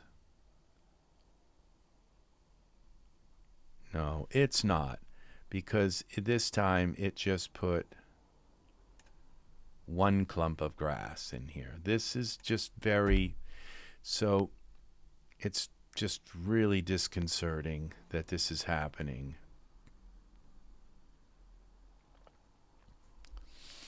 So I don't know what else to do here.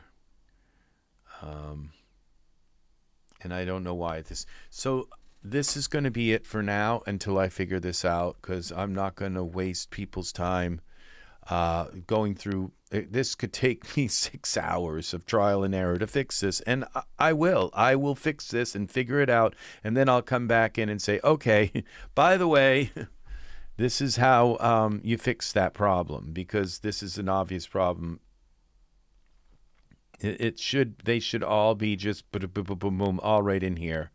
Everything I seem to have set right, and I just can't figure out why it's not working. So, all right, thank you for watching. Please like and subscribe. Click the bell for notifications. I'm not going to stop doing this, but I'm going to stop wasting time on YouTube creating a video of me.